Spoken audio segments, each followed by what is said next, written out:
shop. Oh, oh, oh, oh, oh. I'm married to a Funko Pop. Oh, oh, oh. Vitamins and minerals, they come to me through a tube. My whole life is spent watching on a tube. Whoa, oh, oh, oh, oh, oh, oh, oh, oh, oh,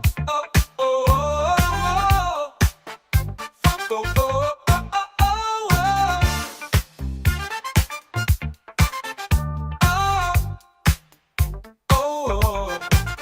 We got wedding coitus in a Subway shop. Oh, oh.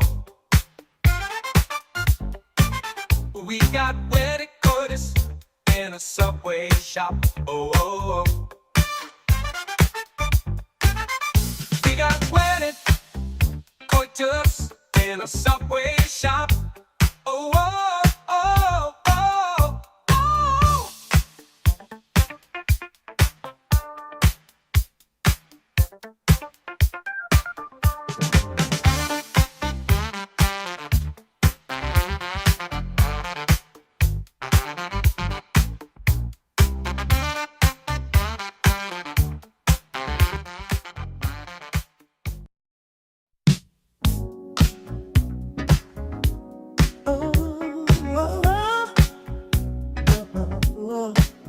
I got married to a Funko Pop. Oh, oh, oh. Ooh. We got wedded cold joined in a Subway shop. Oh, oh, oh. Ooh, oh. I'm married to a Funko Pop. Oh, oh, oh. Ooh, oh, oh. Vitamins and minerals, they come to me through a tube. My whole life is spent watching on the tube. Whoa, oh, oh. Whoa, oh, oh, oh, oh, oh. Oh, oh, oh, oh, oh. We got wedding coitus in a Subway shop. Oh, oh, oh. Ooh, oh, oh.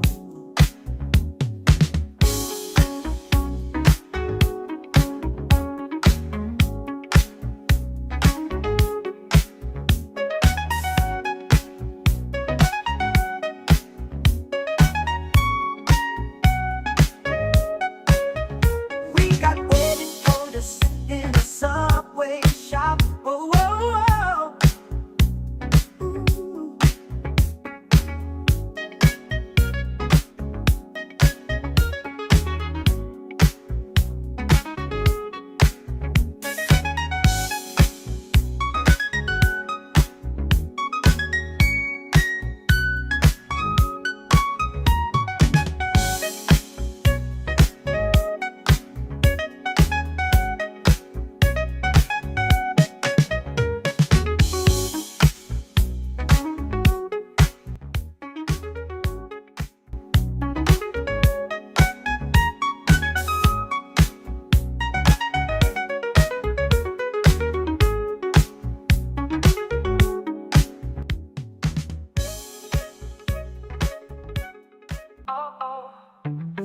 I'm married to a Funko Pop. Oh, we got wedded, we got joined in a Subway shop. Oh, oh, oh. Vitamins and minerals, they come to me through a tube. Vitamins and minerals, they come to me through this here tube. Oh, oh, oh. Funko, oh, oh, oh, oh. Funko. Funko, oh, oh, oh, oh. I got married to my Funko Pop. Oh, oh. We got wedded, we got joined in a Subway shop. Oh, oh.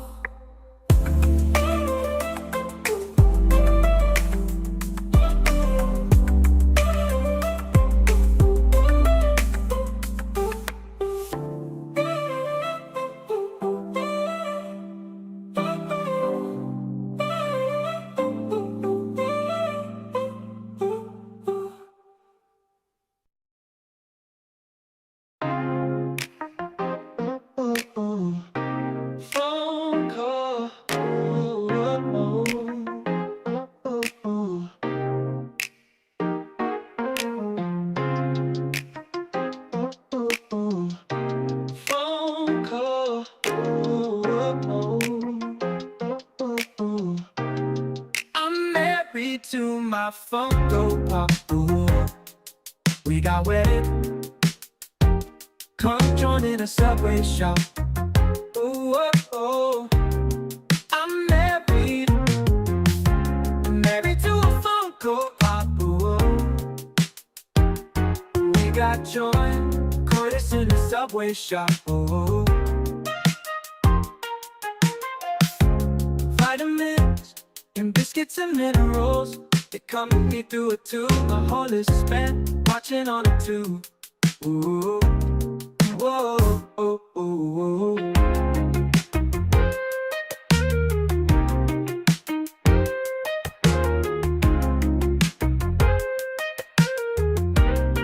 I'm married to my Funko Pop. Ooh, we got wet. We got joined in a Subway shop. Whoa. Vitamins and minerals, they come to me through a tube. Vitamins and minerals, they come to me through this here tube. Whoa. Oh, what's up? It's about that time. Grab your grimoires. Grab your dungeon master. And bring him to the lair as we enter into the other side, the upside down, the in-between, the nether realms. And grab your dream catchers because we're about to blow some minds up in here. You're about to have your metaphysical presuppositions ripped into shreds. Like Fred Krueger rips other paper into shreds when he shreds things with his fingers. Like John Depp when he is Ed Scissorhands, when he shreds things. Like Shredder! Like Shredder when Shredder shreds things, even though he's a rat. Or, I don't remember who Shredder is. Who's Shredder? Is he the rat? When he shreds things with his buck teeth. Shredding with his teeth. Even crazier than scissor hands. Teeth shredding. Time to take a break from all of your racisms on the internet. And step into the unknown. To the mysteries. To time life mysteries of the unknown. Live streamed into your face. With your boy Jay Dyer right here. I want to remind everybody that the audios are blowing up. You can always listen to me on all of the platforms that are there via the name Jay's Analysis. And I recommend iTunes and all of those that you use, Spotify. It's there. So if you can't watch these streams, I do forgive you. You probably thought I held it against you, and I did for many years, but I now forgive you because you have the ability to also listen on the go. That means you can drive in your car now. You can ride in your Uber. You can you can do it all, man, just on the go, you know what I mean? That's when you're not sitting in stasis. When you're in becoming and not in being, you can still listen to my show, to my podcast. Somebody talking about race schisms, more like Ray Stevens. Y'all, do we have a lot of Ray Stevens fans out here? We could kick it off with something a little weird. This channel I came across is pretty funny. This guy puts up videos of real cringecore. Not cringecore that's my cringecore. Like real cringecore. Okay? I'm talking about people that are not self-aware that they're making cringecore and think that they're making cool core. Think that they're making drip core. They're making bank. They're making gold. And they're not. For example, here's a beautiful song about World Trade Center 7.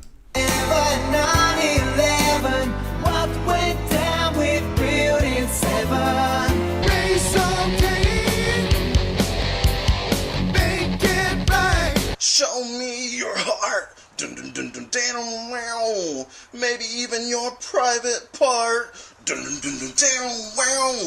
I wonder if I get in trouble if I take some of these and make them into cringecore. Show me your heart. Maybe even your private part. I said, show me your heart. You like that? Put a little Creed on it. But this triple chin dude didn't put enough Creed in that. Listen, bro, you need to let me have this cringecore. You need to step off. You need to step aside. Because nobody can pull off cringecore. We even had Catholic dudes trying to do cringecore this week, and it was just pure cringe. Dude, nobody's gonna pull off cringecore except the daddy who created cringecore, man. What the heck is wrong with this guy? But I like the title of this video. It's all weird dude energy. That's a weird dude right there. Remember, y'all might have seen it. There was a rare video of me from like 5 years ago. And I went to the not the amusement park. What do you call it? What do you call it where all the skanks come around once a year to your city and try to get you to buy a funnel cake? What's that called? The damn carnival. Ugh.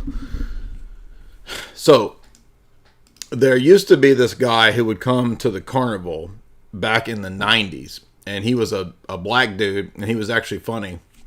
And he would be in the dunk tank. And he had a microphone. And he makes fun of everybody. And I thought it was great, right? It was hilarious. In a legit funny way. Because he was just busting on fat chicks. Busting on fat dudes. And because he was a black dude, he could bust on black dudes. On sisters and they weaves. Chicken head. Buck, buck, chicken head. Bald head, scallywag. I'm talking about the damn carnival, bro. I'm talking about where once a year the weird skanks and meth people visit your town. Try to get you to come buy a nasty ass funnel cake.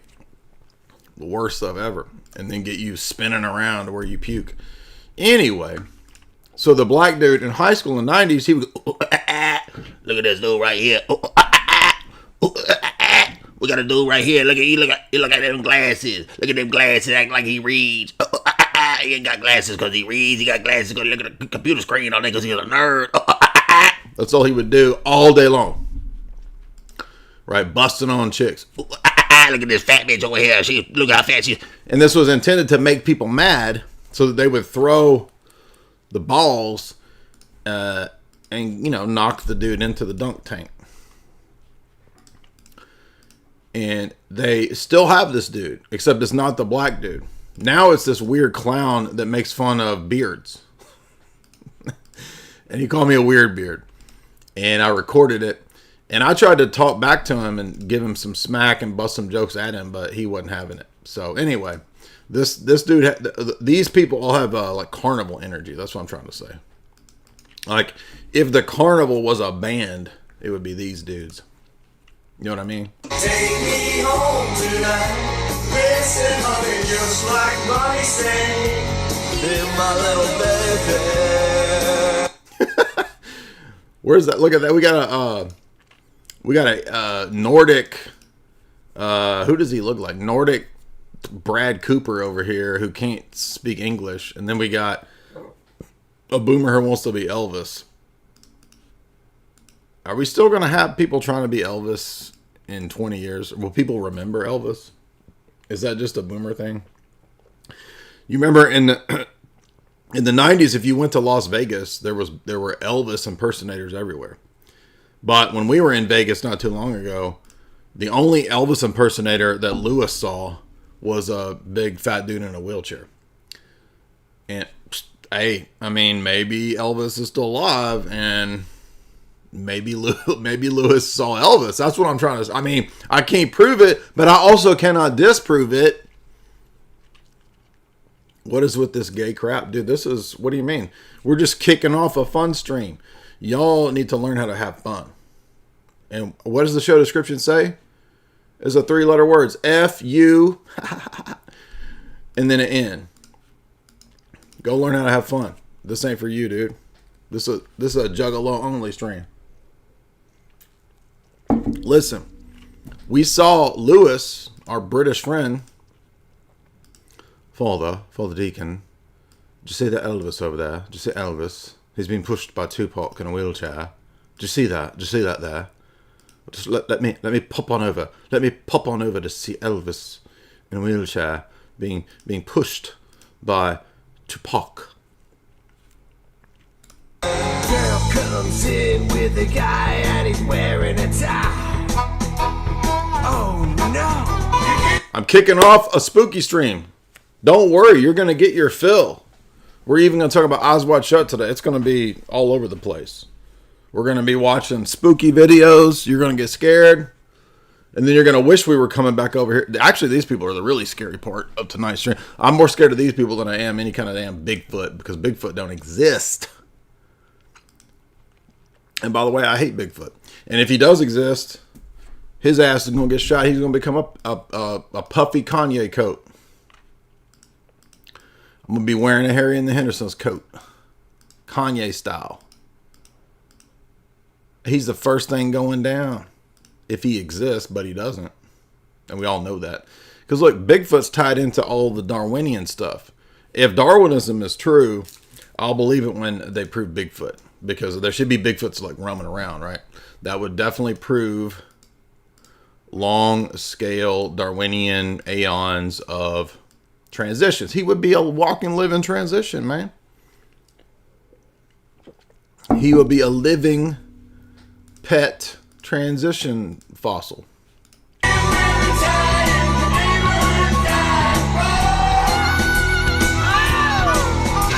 What's Tennessee like? That right there. That's the essence of Tennessee. By the way, where have y'all? I hope everybody put on their Ed Hardy gear tonight. Shout out to all my Ed Hardy gear wearers. It's 2005 up in here. If I see a singer in a band who's wearing Ed Hardy gear, I'm in. Get me in. I'm a groupie. Let me backstage, baby. Let me feel. Do you know what it feels like for a girl in this world? Do y'all know Madonna? Do we have any Madonna fans in the chat? Any fans of Kabbalah? Anyone fans of many Madonna fans out here? And shout out to Madonna fans and Ed Hardy gear for tonight's stream. Oh! They need to play more of these people. They're switching too quick between the clips. This is like musical. Everything is terrible. I like it. That was like Susie and the Pakistani Banshees right here. That's what that is. This is a very famous image from Life magazine. Is that Gabe Navarro? It's obviously a guy getting shot in the head. Mr. HP, give it to me. Mr. HP, give it to me now.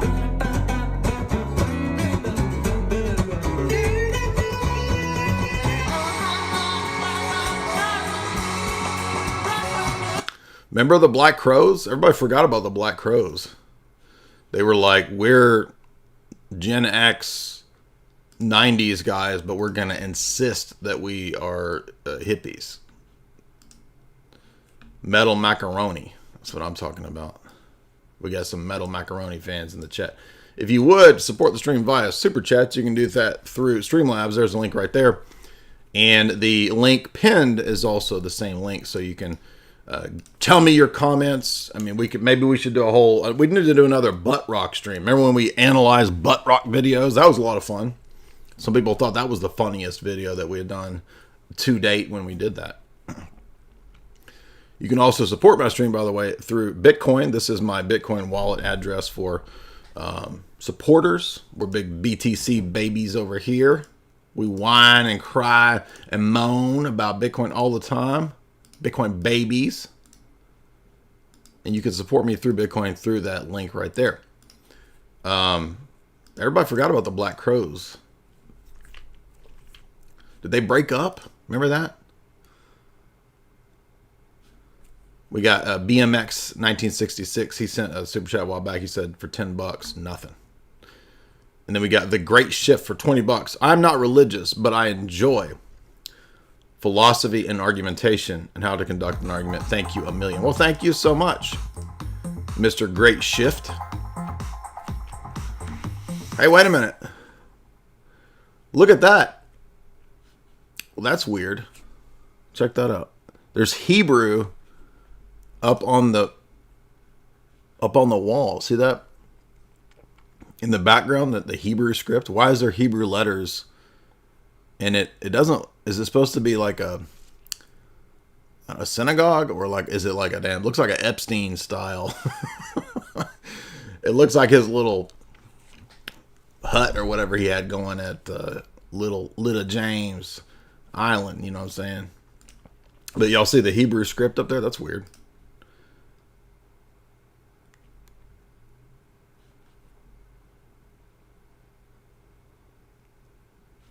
Noticing.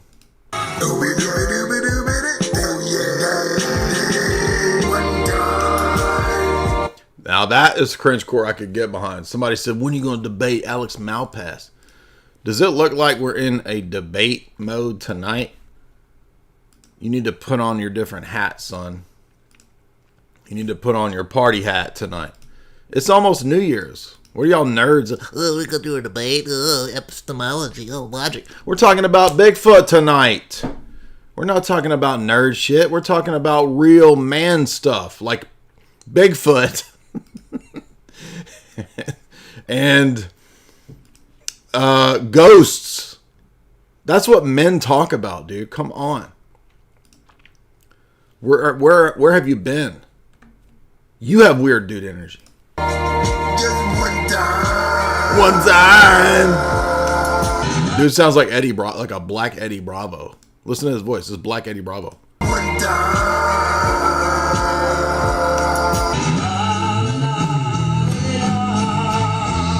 Something in the air and I can feel it. Something all around and I can see it. I don't want to hear anybody ever say that cringecore isn't good after hearing this nonsense. This makes me seem like a freaking Grammy-winning genius, bro. Doesn't it? And we all know that. Like, this stuff is just... Is this what normies are doing? Is this what they're up to? Like, the normie has a... I'm going to start a band, dude. I'm going to start a band. I'm going to quit my Office Depot job. I'm going to start a band. I'm a warrior, earth warrior, true born pagan, yeah. Whoa, what the heck? Hold on. What? So we got a white Native American. And he's got his Wook dread chick from the intentional yoga community with him. And they said, we're going to start a pagan American Indian band of white people. But it's going to be Rasta. What? What is wrong with people? Just the weird combinations and ideas that they come. We're going to get to ghosts in a minute. Y'all going to get scared. You're going to thank me when you get scared. When you got diarrhea dribbling out of your butt because you thought you could handle the ghosts and the cryptids and the aliens. You're going to wish that we were back over here listening to this wannabe cringecore.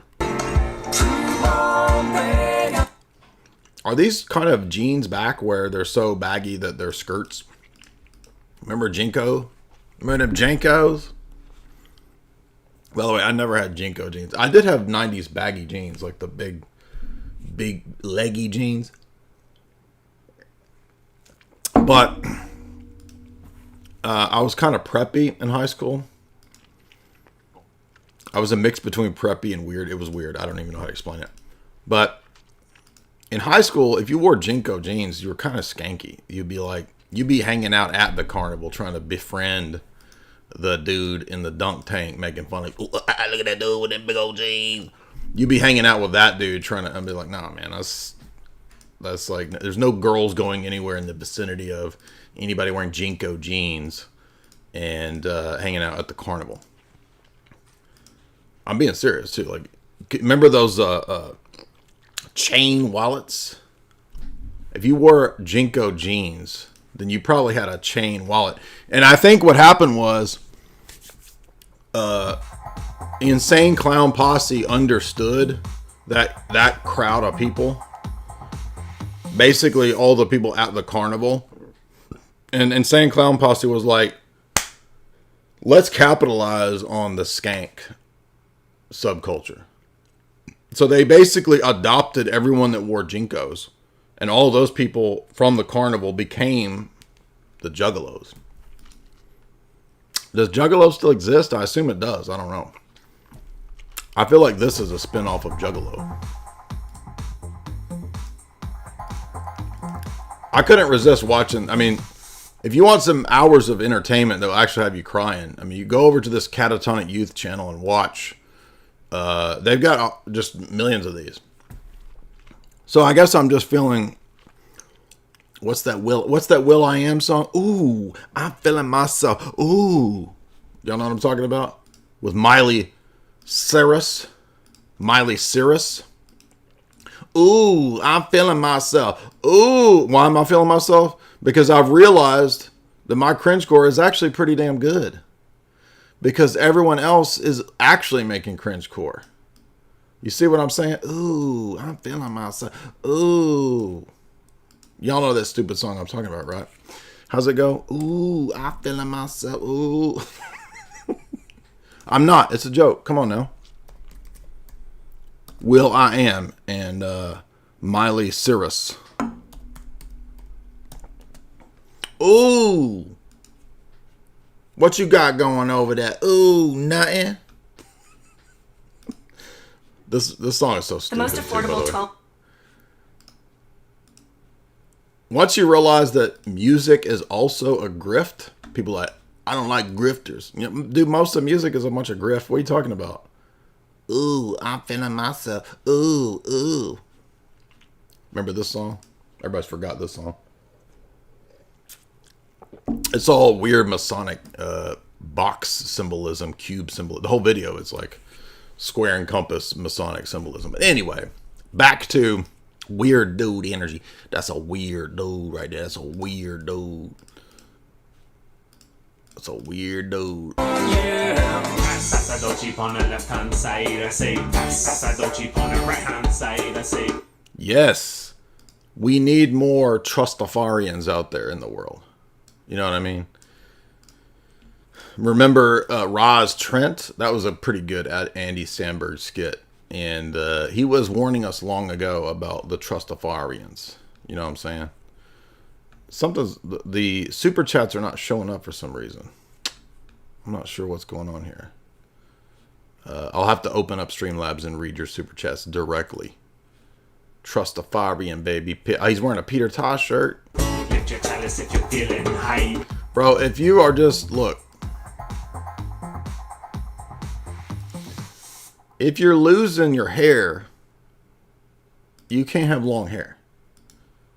It just doesn't make sense. It's illogical. And everybody knows it. You know what I mean? So people need to get a clue, dude. Like, look at that. And this guy thought, I'm going to go ahead and keep not just long hair, but dreads with... I mean, it looks like a spider that's pregnant. You know how spiders, when they get like they're about to pop. And if you are a bald dude with dreads, damn spider head. Of course he's in Portland. Do you see that? Portland. Rastafari.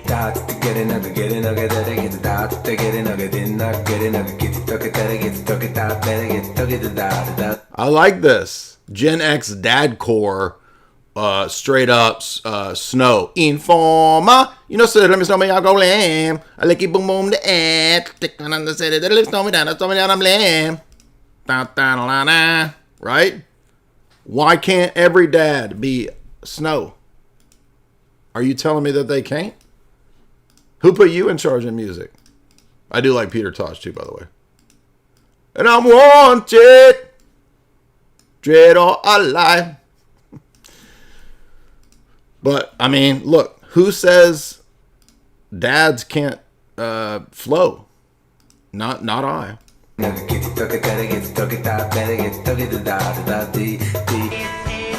I actually kind of like, that was my favorite one yet of all these horrible people. This guy's my favorite. This Subway Gen X dad. I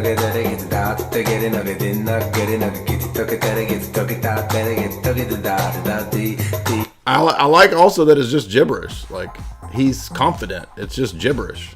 And he's like, I'm rolling with it, dog. Thank you guys for being jealous. I mean, generous. I know y'all's all jealous too, but that's okay. We expect that. Just a little bit more because I'm having fun with this. This channel popped up for me the other day, and I was like, this is when the algorithm is my friend. Thank you for sending me Catatonic Youths, because if you're looking for hours of horrible, you got it. Just head on over to Catatonic. No, they didn't pay me to promote their channel.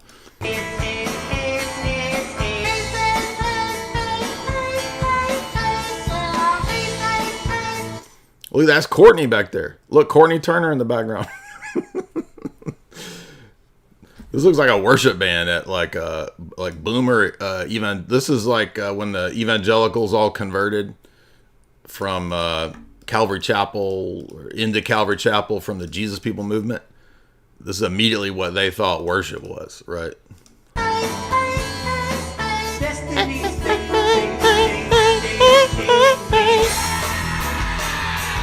Oh, we got Bert Kreischer as Zeus, as a rocker. I like it. I like it. Bert Kreischer is branching out.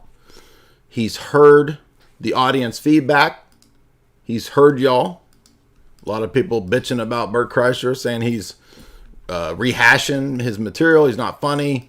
And he's arrogant because everyone's the pores, him and that other dude. Well, he has heard you. And he has now branched out to be Zeus, bro. It's funny because he's got his shirt off. My dog's a racing machine. This is what I'm talking about. Meth head British granddads rapping about the races. That's, I mean, yeah. It's a racing machine. A flying machine, round and round, like a race Oh, he's even got a dang chav in the background. machine. It was like 30 days, no less than that. It was like straight from about those days, man. I want you to spread your legs and come, bitch, come. Come on, come, bitch, come. I want you to come, bitch, come. Wonder what religion this man was. He's got a nice religious symbol around his neck there. What's this? Oh, now we're going straight up Orthodox horn section right here. There's Father Deacon Ananias. Shout out to FDA in the back there with the Kenny G saxophone and the what, I don't know what's going on here, but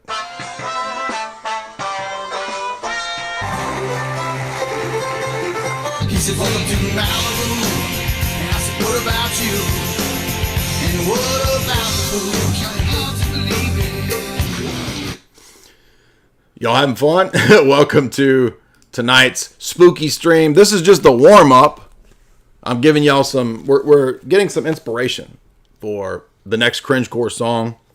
As an expert Grammy-winning cringecore performer and artist, writer, I like to look at those beneath me who have not made it yet to see how bad they are, to feel better about myself. And you also can join with me in that elitism as we look down upon the wannabe cringecore artists that are out there, particularly the weird dude energy sub-niche of cringecore.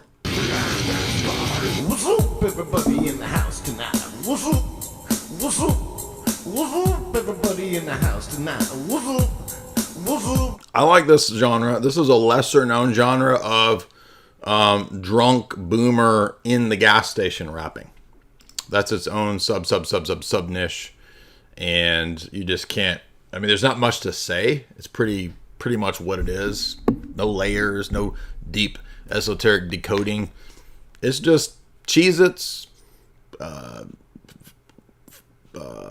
Ralph Lauren shirt, and margaritas. That's it. And what else is there?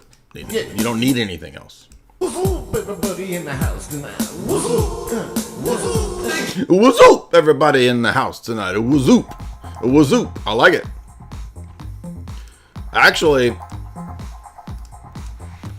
I'm going to have to say that so far in our selections here, our musical selections in the arcade, I'm going to have to say the Boomer Gen X Dadcore rap is kind of killing it. Everybody else is doesn't make the cut. So if we're going to do American Idol tonight, it's going to go to the white Dadcore rappers. Ghost train, the ghost train, the ghost train, the ghost train. Kimmy's on the roof. We have a friend that teaches guitar and plays in a bunch of bands. Plays for actual famous rocker people. And he was talking about how one of the other ways he makes money, shout out to my boy if he's listening, he'll probably hear this. One of the ways he makes money is by teaching guitar to these people. Namely, apparently every boomer that retires wants to fulfill their rock and roll fantasy. And so he teaches them guitar, which is great. That's an honorable profession. Shout out to Eddie. But the problem is that then those boomers think that it's also time to actually go and rock at the bar. And then we get this. And there's too much of this. Especially in Florida. I live this when I go downtown. There's always another instantiation or iteration of this blasting boomercore everywhere. So one thing that I think will change in the coming 10 years is that we will not be hearing boomercore blasting everywhere. I mean, we're probably still going to be having to deal with like another 10, 15 years of the Gen X blasting what they think is the best music ever. So unfortunately, yes, we're going to have to be hearing Pearl Jam for the next 10, 15 years from the Gen X, right? Until they get too old to rock. Jeremy spoken. Imagine when you're going to be at a bar in 10 years and then some Gen X dude is going to get up there with, you know, a Nirvana shirt and he's going to be looking like this and he's going to be up there singing about school. You know what, Ings? Does that sound like a fun time at the bar in the year 2040? Jeremy spoken class today.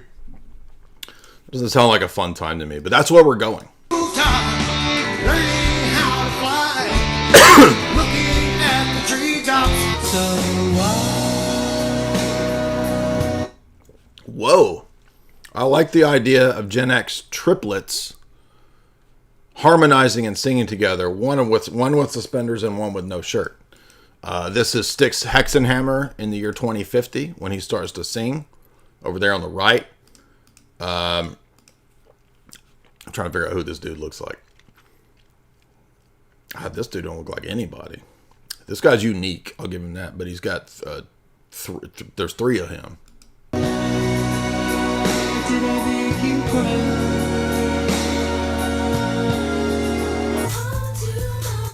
One thing you got to respect about horrible performers is the delusion. So many people who have a dream and they're committed, man. And it doesn't matter. They'll be like 89 and they're still committed to the dream. You know what I mean? Like they're still a believer that it's going to happen.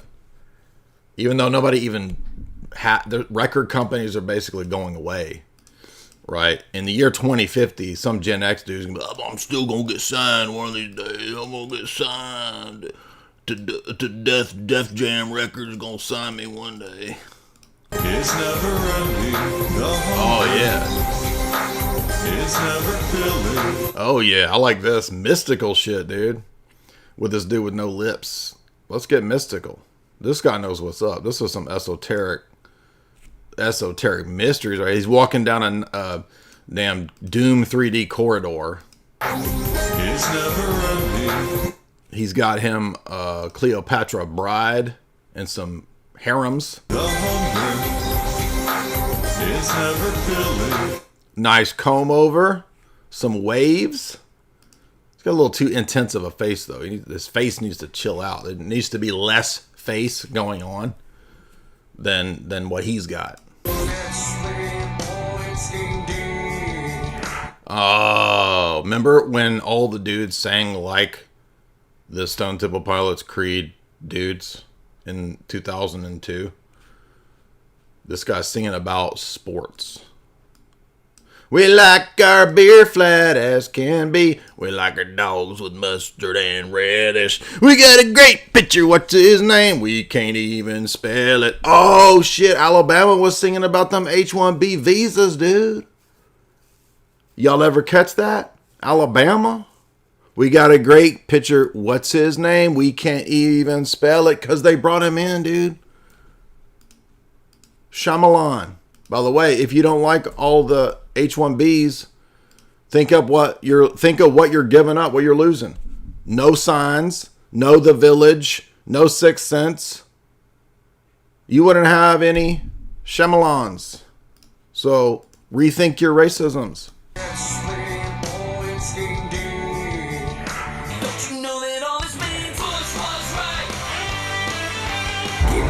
Slam those hips, so baby, let's move your hips from front to back, back and forth, back.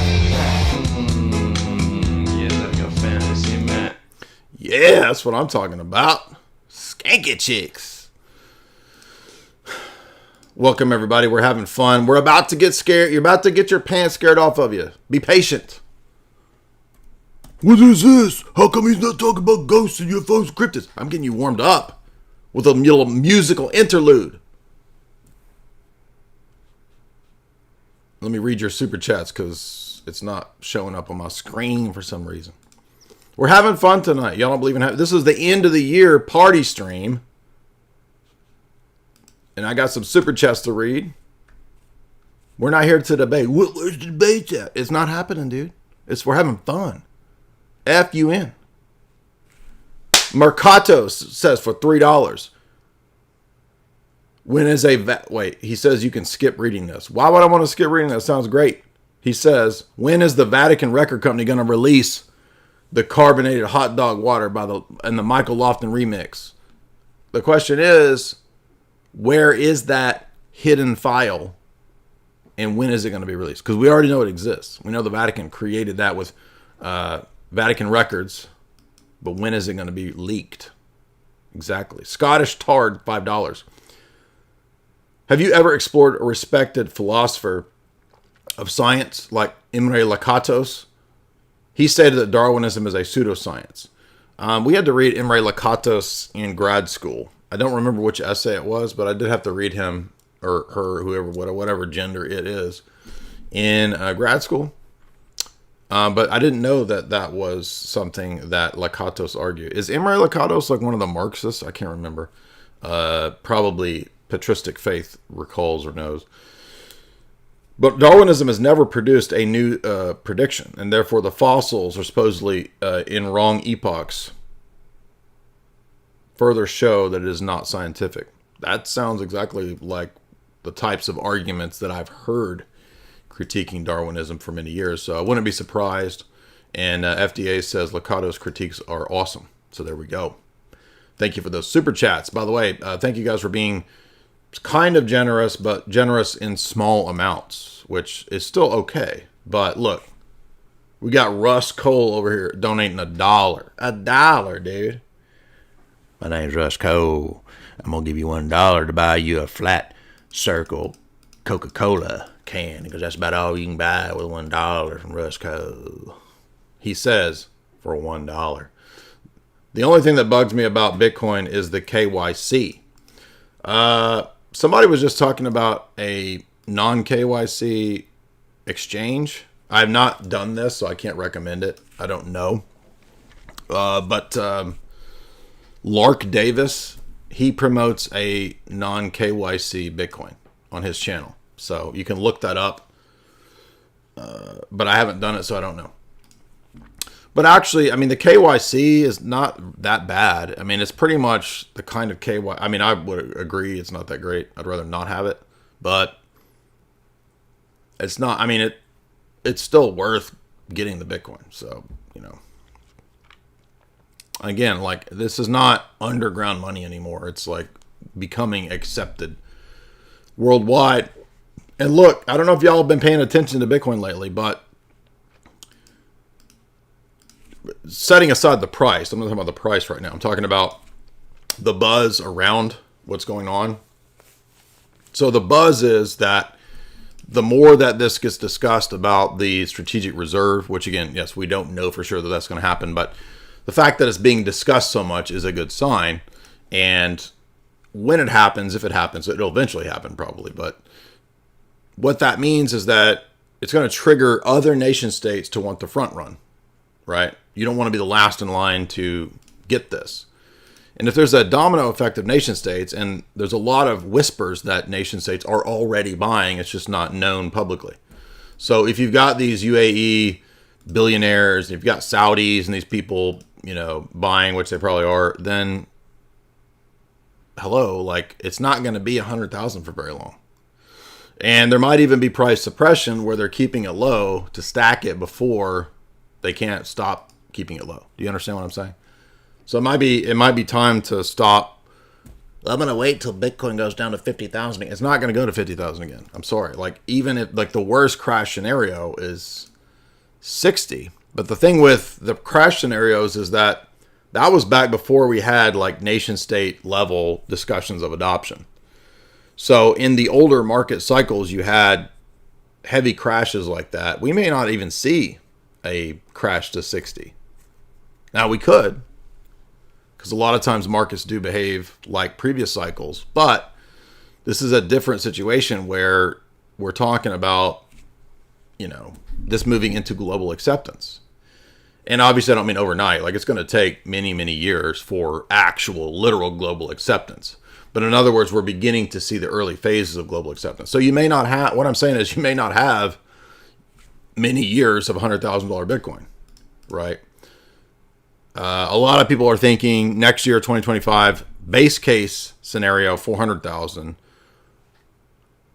Bearish scenario, 150. Bullish, 400,000 in 2025. Crazy banana zone level of next year, 1 million. But that's banana zone. Anyway, a couple more super chats. We got Chumbawamba. He drinks a whiskey drink. He drinks a sour drink. He drinks a song all the time. Auntie G Music on Instagram is my favorite cringecore. Auntie G. I'll have to look that up. Auntie G. Thank you so much, Chumbawamba. We will check out Auntie G. Sounds like Auntie G probably fits in well with tonight's musical maestros. Hieronymus B 9661. $5. Christ is King. I love you. Well, hey, man.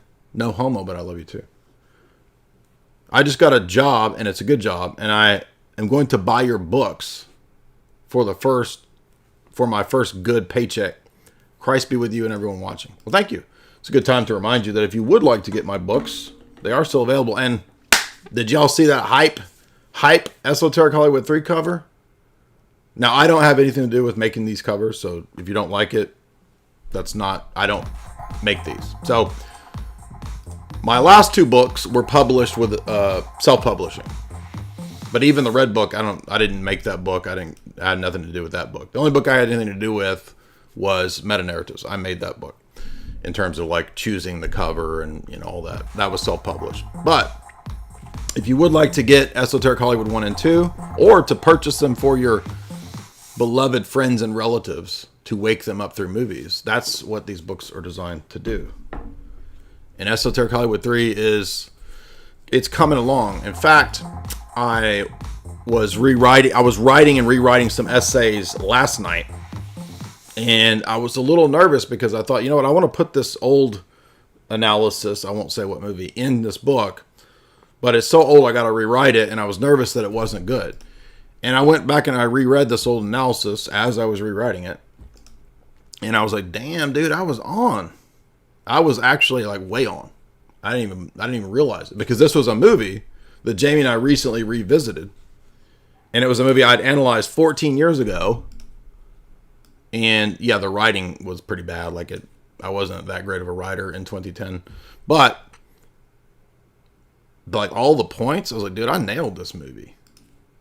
So much so that I had actually forgotten everything in that analysis. And Jamie and I were watching like other people's videos about this movie like 6 months ago. And I was like, oh, that's what it's about. And I was like, dang, those dudes on that video got me on this. No, they didn't. I actually went back and read my 14-year-old analysis, and I was actually saying what they were saying. So I was right. I've even forgotten how right I was. All right, let's get back to... No, wait, we got some more super chats here. So let's see. Bitcoin Island. That's what I'm talking about. Cheers, Jay. This is so much fun. It's like I'm here on Bitcoin Island. We are on Bitcoin Island in the cyber realm. And if you guys choose to agree with what I choose to do, we might all be on Bitcoin Island one day. I would say Jamie and I could be on Bitcoin Island maybe in a few years. So, Bitcoin Island again for $5. Can we get an impression of a Rastafarian welcome you to Bitcoin Island? Welcome to Bitcoin Island, brother. We forgive all the past racism, brother. Bruh, bruh, bruh. How's that?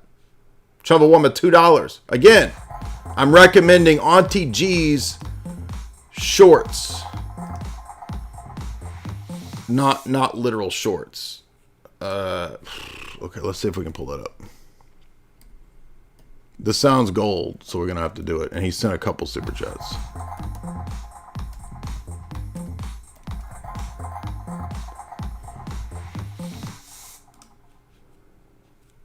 Oh no. Is this on YouTube? Is this the same one? A Norwegian? Or is it this one? Is it the woman from Sweden? Probably. Let's see.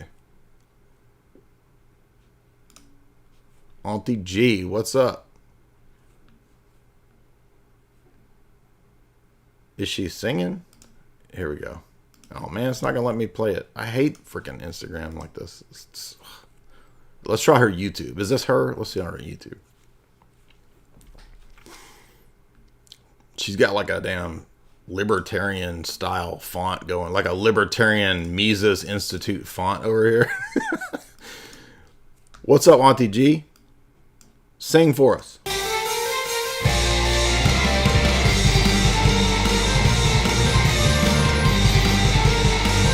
I want to see her rocking out. Let's see. Let's try this. Since you sent me those super chats, I'm doing it for you, buddy. Let's see what she's got going over here. Are you on team Auntie G or are you on team Marcus? Whose side are you on? Crap. Hit the wrong button.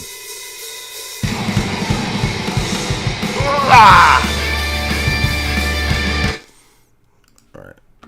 Why is she sitting down? She's not matching up. What's with Shelly in the background? We got Shelly from Twin Peaks in the background back there behind Norwegian Ant.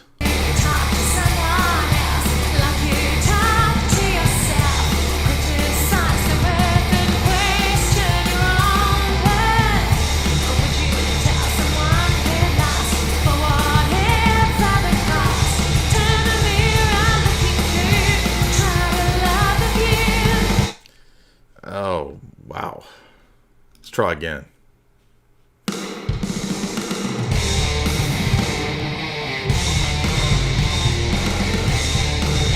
Is that Ingve?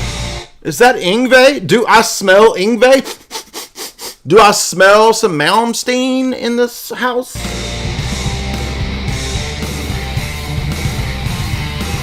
I smell some Ingve in this house.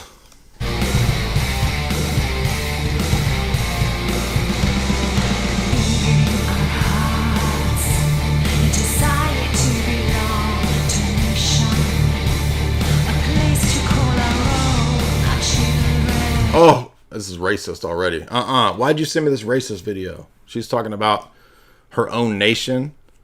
How dare you, dude? I feel like I missed a super chat. Maybe not. All right, let's get back to the madness. I don't know about Auntie G. What do y'all think about Auntie G? And Yngwie Malmsteen, her background, her side piece, her side piece man back there. I have to say, Auntie G is actually... Oh, wait, we do got more super chats. Crap. I gotta refresh it. Auntie G is actually a tier above pretty much everybody over here on Weird Dude Energy. Don't y'all think? Scottish Tart, $5. I watched the Nicole Kidman movie, The Invasion. I have analyzed that. Actually, Jamie and I did a podcast on that some years back. We did Invasion of the Body Snatcher type movies or iterations, and that was one of them. So we did do that. It has lots of occult influences, satanic influence, panspermia, aliens. Yes, we covered that. Where is that video? If you type in, you should come up. If you type in Invasion of the Body Snatchers, Invasion of the Booty Snatchers, Invasion of Body Snatchers.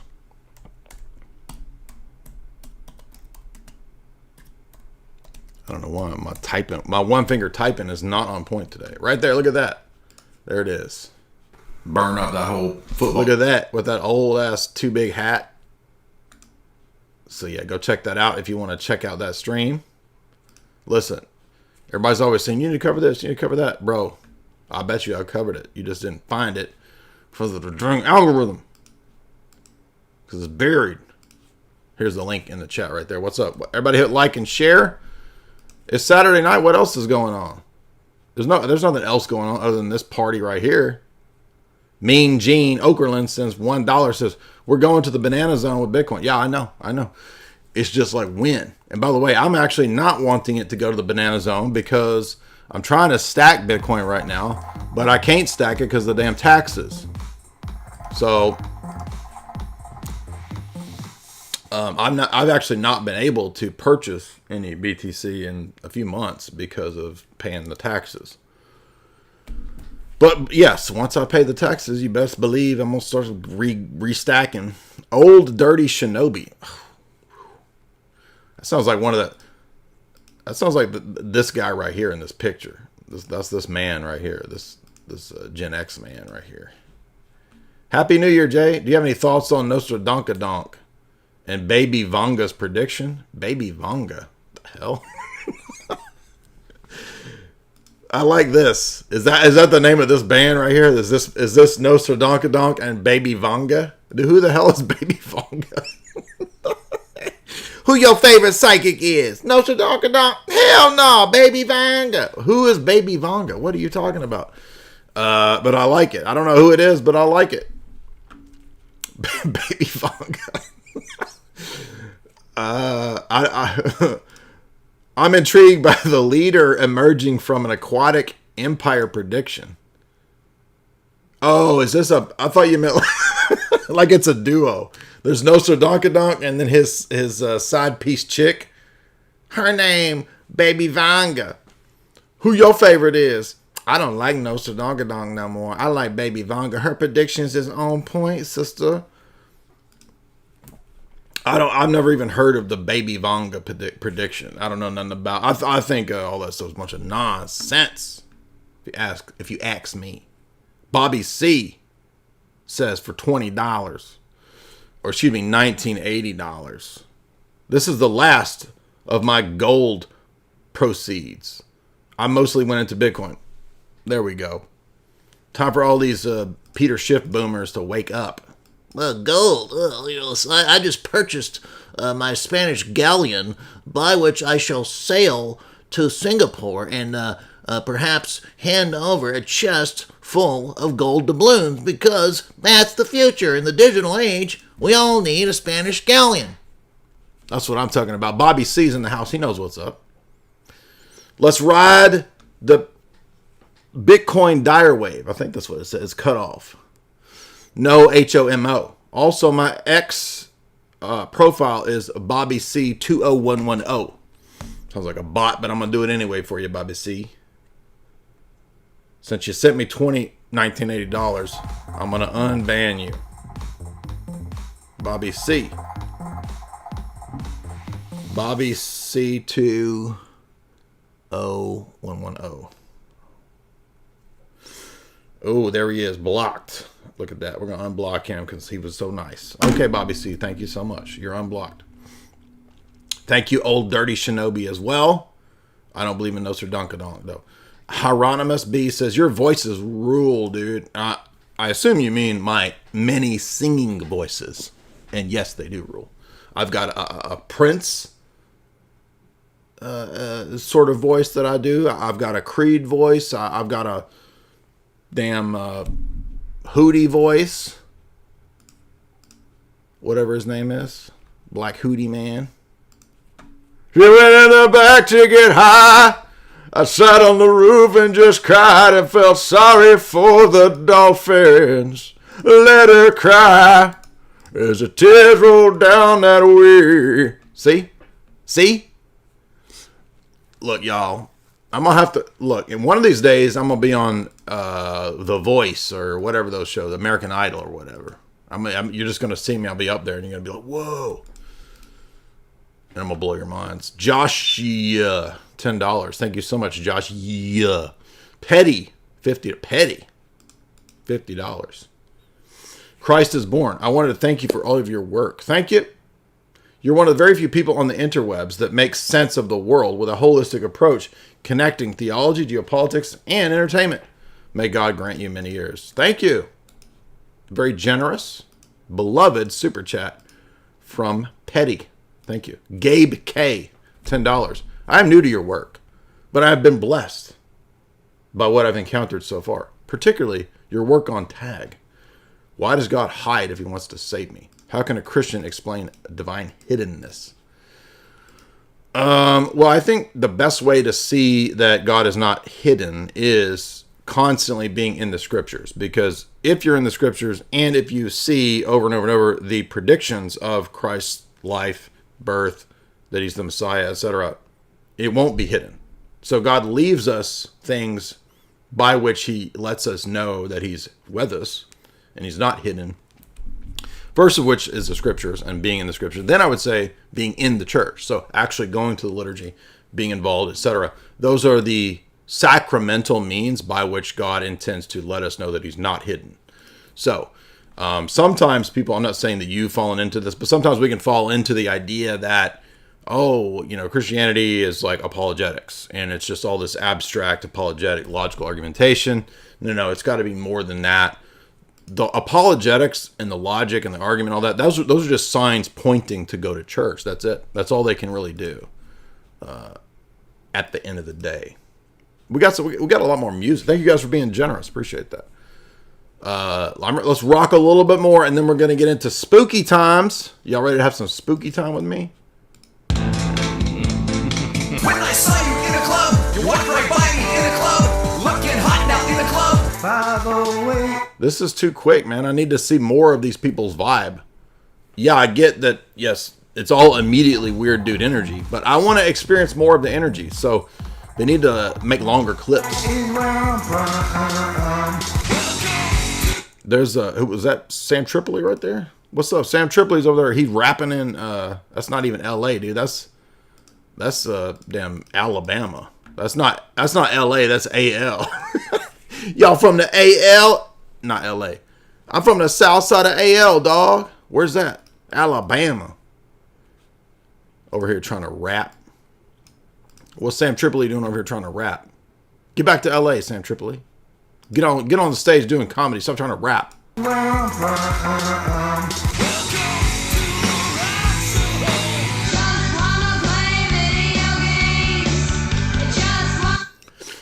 Where is Chase Haggard at? He's always trying to make music. Why doesn't he just take some notes? Maybe learn a little bit instead of trying to make music and play guitar. Why doesn't he come over here and learn from other musicians? That's all I'm trying to say. Don't y'all agree? Remember Hanson? These kids were like, we need a 2005 version of Hanson. Call it Handsome. Right? Not handsome, but handsome. I just want to play video games. I like this song.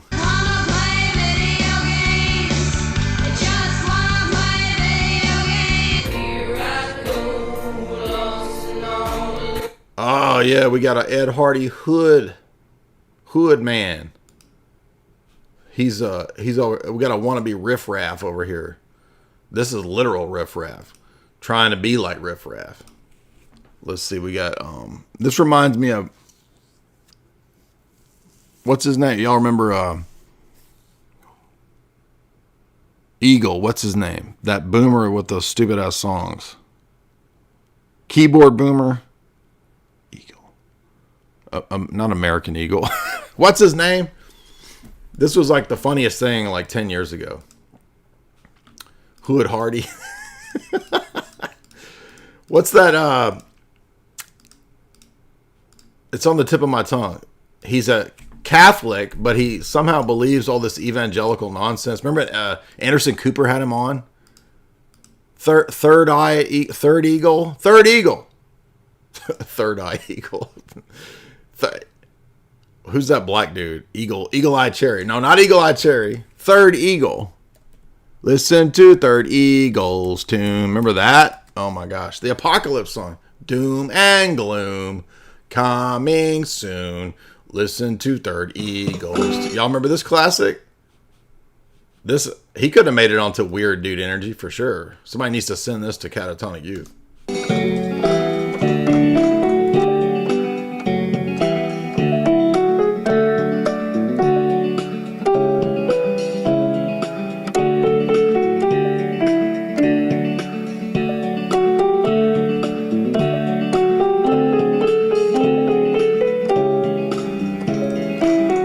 What's funny about this is that I feel like I'm in the mall in the 90s. Like in the 90s when you were walking around in the mall, every mall had a keyboard synthesizer shop. I'm not sure why. Mall, like where a lot of people going to the mall to buy synthesizers. I don't know.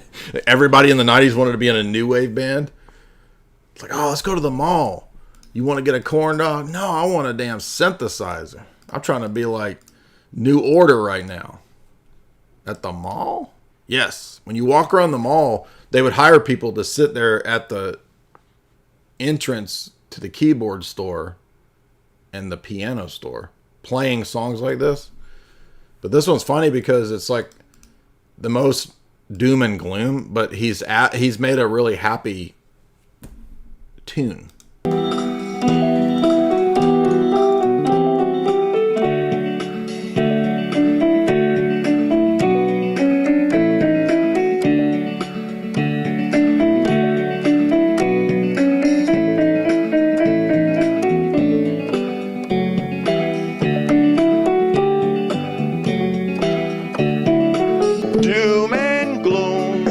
Coming soon. Listen to Third Eagle's tune. Doom and gloom. God is telling us the end is coming soon. Very soon.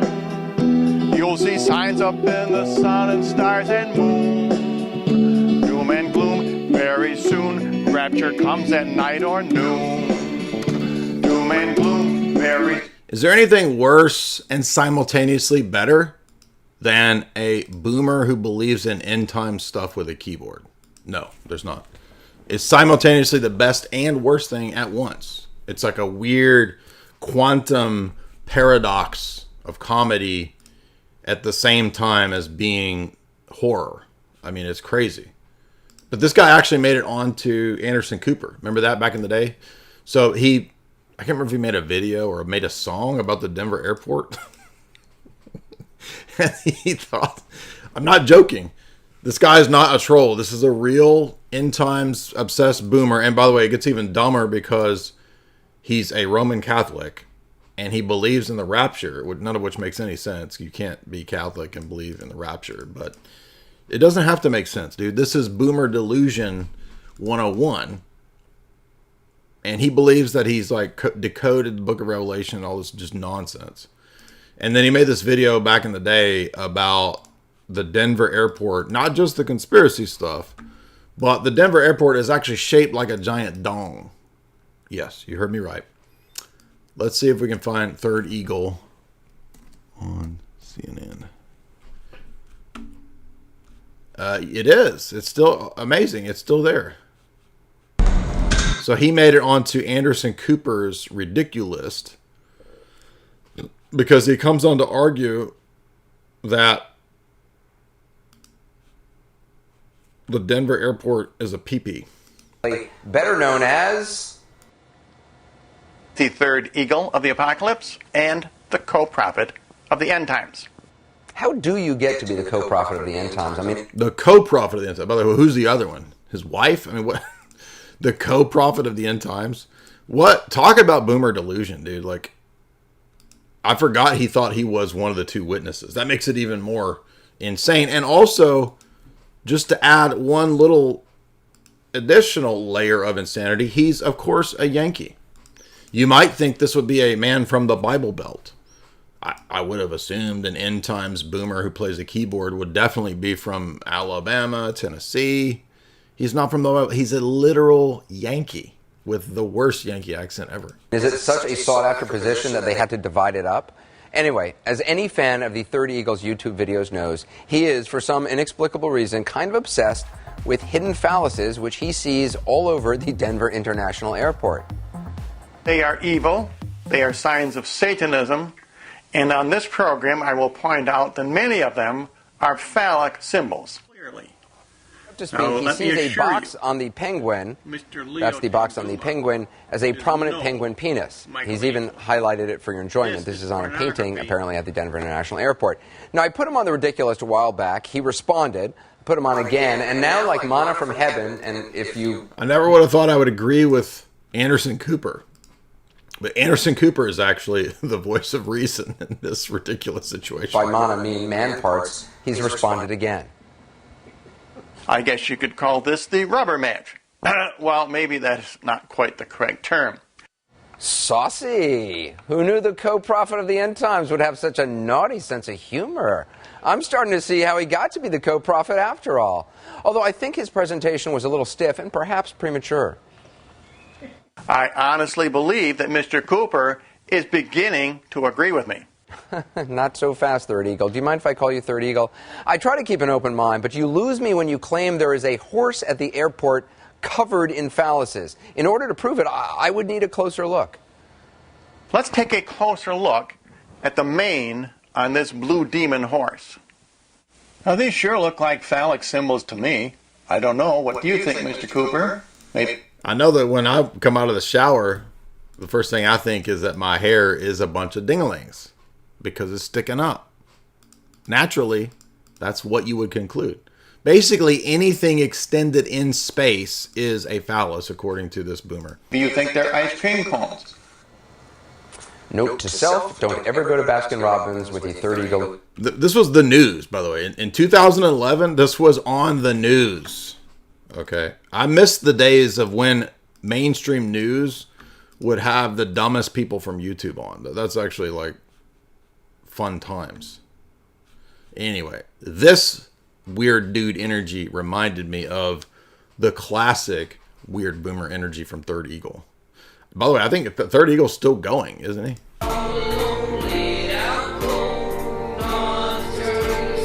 I mean, to really answer that question, I would have to disintegrate in front of you. Oh, pink cookies in a plastic bag, getting crushed by buildings.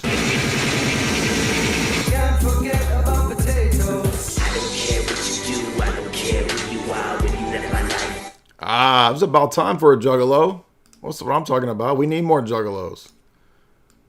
Can we import more H1B1, HIV1B juggalos from other countries? That's what I'm talking about. You're such a bitch. I actually like that one. This is where Biggie got his style. Y'all know that Biggie got his style actually from a white dude. This is white Biggie Smalls right here.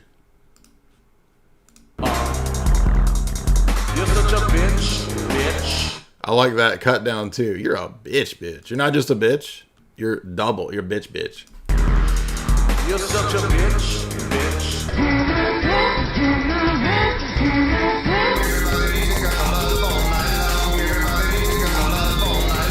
I got your girlfriend drunk.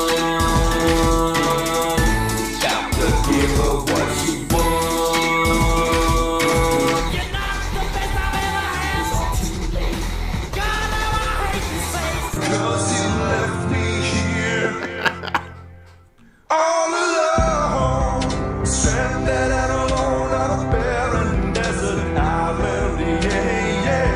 Am I?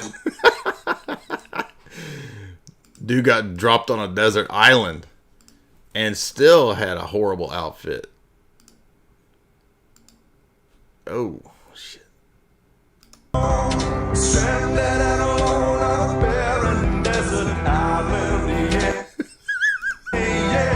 And my legacy's cherry pie.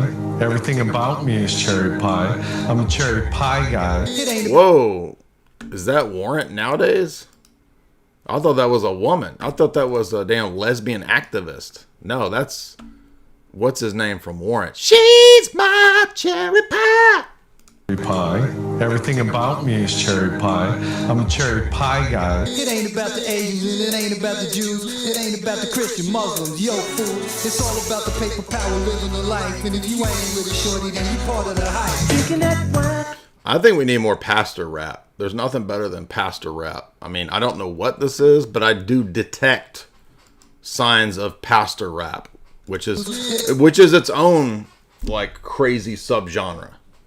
We should do a whole stream of freaking when pastors think that they're rappers, because that's another like infinite. It's an infinity step down into a dimension of cringe that few ever go to.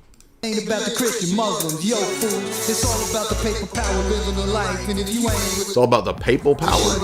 The papal power. part of the hype. Drinking that wine, smoking that smoke.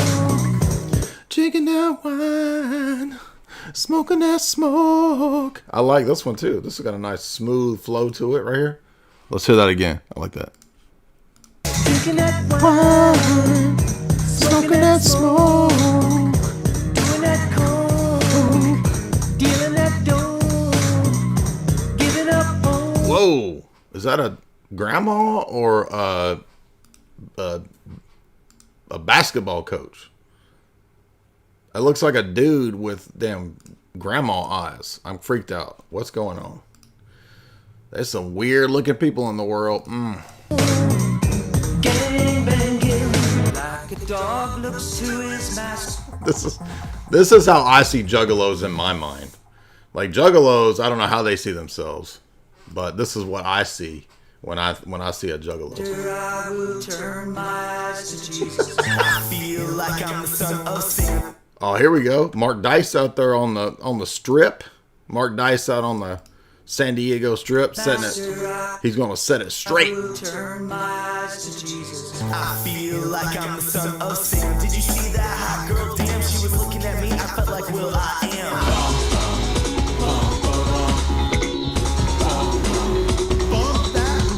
I'm beyond fantastic. Great. Oh, here we go. More Gen X dads rapping. This is my favorite. Start that over. I'm beyond fantastic, great in the ruckus. If you get out of line, you can get these nuts, bitch. I am mine. Oh, yeah. Remember Chris Angel? Do you know Chris Angel had a freaking band? Let's hold hands, hey. Let's walk around, hey. I'm on the road to say. I like how many of these people want to be Kiss. You notice how many people have or Juggalo? Like they have, there's a mix. Like half of these people are freaking think that they're who's the Kiss dude with the tongue? I forget his name. Oh, man, I've never liked Kiss. I don't understand. Why would you want to be Kiss? I don't.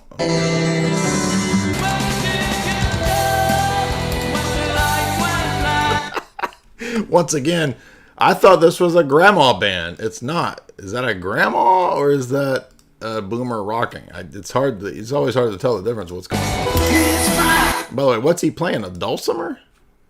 That dude's over here rocking on a dulcimer. It's not even a guitar. I gotta turn this down a little bit. This is hurting.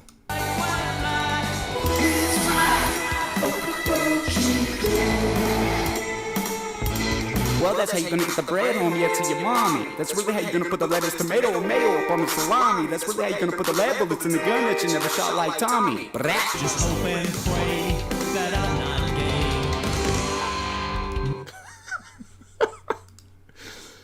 This makes me feel like I could actually be a musician because these people are actually playing in places where there are other people more than just the band.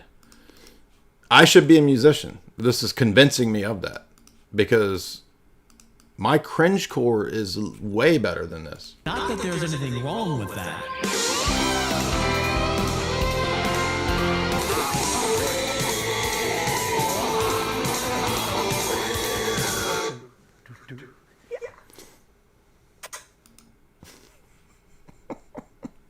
What did y'all think of that little warm-up there? Y'all ready to get into some spooky videos? You had a little bit of musical interlude warm-up for 1 hour straight, torturing you? Let's go back.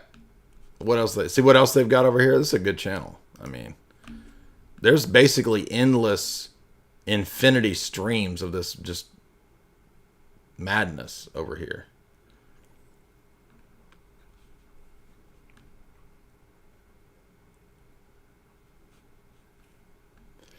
I wanted to see one more. Actually, there's not that much. I thought there was a lot more on this channel.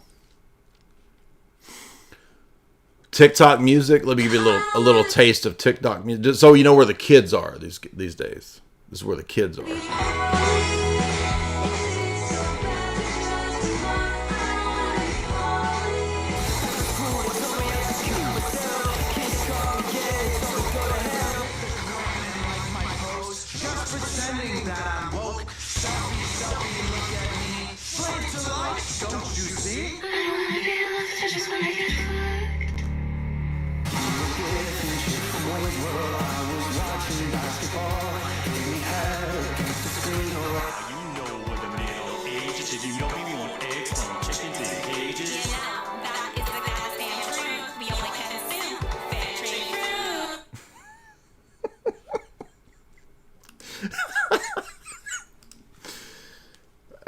Okay. Let's change it up. It's time to get into some of that spooky stuff. Now we got a little bit of catching up to do on the drones and the UFOs. Y'all like them UFOs?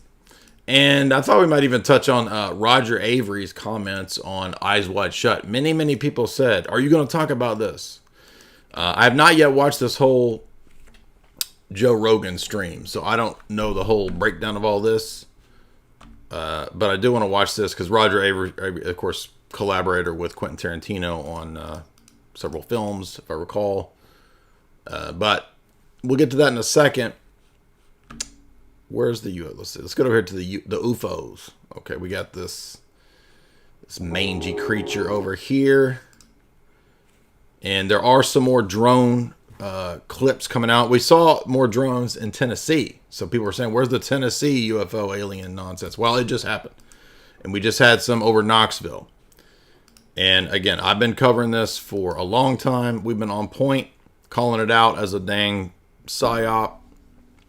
And they're still coming. So let's check out what James LaFleur has going on, Queepy, with the recent drone footage. Come on. Come on. What's wrong? Help. Help me. Come on.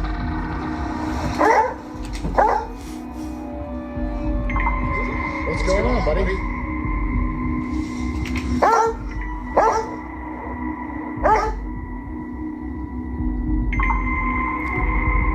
Where's the aliens at? Where's the drones? This is nothing. It's like he's saying that there's something there. I like how it goes from ghost in the basement to things in the sky. Here we go.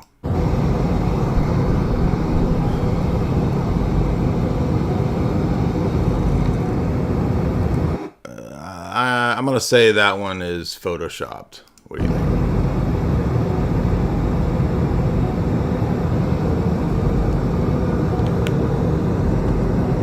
These are the viral videos of late.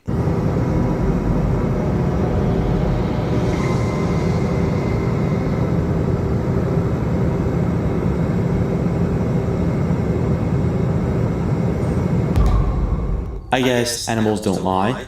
A lot of people are going to say that this is probably a ghost or paranormal related, and one of the things that differentiates the Glimmerman from ghosts and paranormal phenomena is the fact that in most cases... Y'all believe in Glimmerman? He sounds kind of gay. That's like a... more like, I keep thinking of Glitter Man. Glimmerman. Glitter Man, Glimmer Man. I don't know, dude. If he was going to try to spook people, that's probably not the best name to go for. Hades Undead says for $10. I started watching the Tragedy and Hope series. I enjoyed it so much, I dropped $60 on your Yogurt Pants OnlyFans channel. You are the best e-diva on the web. Now, there's a man who understands. That's a man who understands right there. Shout out to Hades Undead. We're still trying to get to the bottom of all this metaphysical, spooky stuff. James LaFleur is going to help us out here. We have this Glimmer Man. You can see that it directly interferes in our world, in the physical world. I ain't seen Glimmer Man yet. Oh, he's talking about the stuff people see in the woods. Have y'all seen these old videos? It kind of looks like Predator. Now, some of these, unless they're all fake, like these are actually kind of interesting. There's a bunch of these going back to the 90s where people are out in the woods and then they see what looks like off in the distance something that kind of looks sort of transparent. You know, like when the predator turns on his fang, you know. Some of these are interesting. I think these are a little more believable than anything ridiculous like Bigfoot. If I was to say there was something going on. What do you think is out in the woods? Do you think in the deep, deep woods there might be entities? We know, for example, in Isaiah, it does say that the unclean spirits inhabit the abandoned and wasteland forest places. It's also universally the case in all cultures that they understand the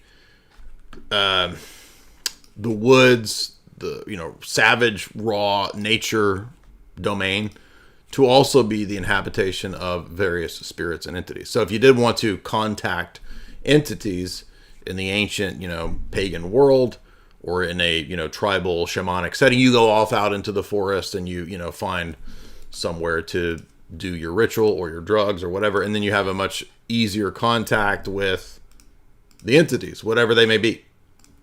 Even Jordan Peterson has done entire lectures on this notion of the archetypal idea of the forest, the wilderness, as the inhabitation of the domain of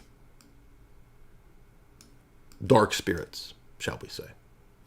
So if I was to be convinced of, I do think there's ghosts, by the way. I lean on the side of ghosts are real. Not all of these, but what do y'all think?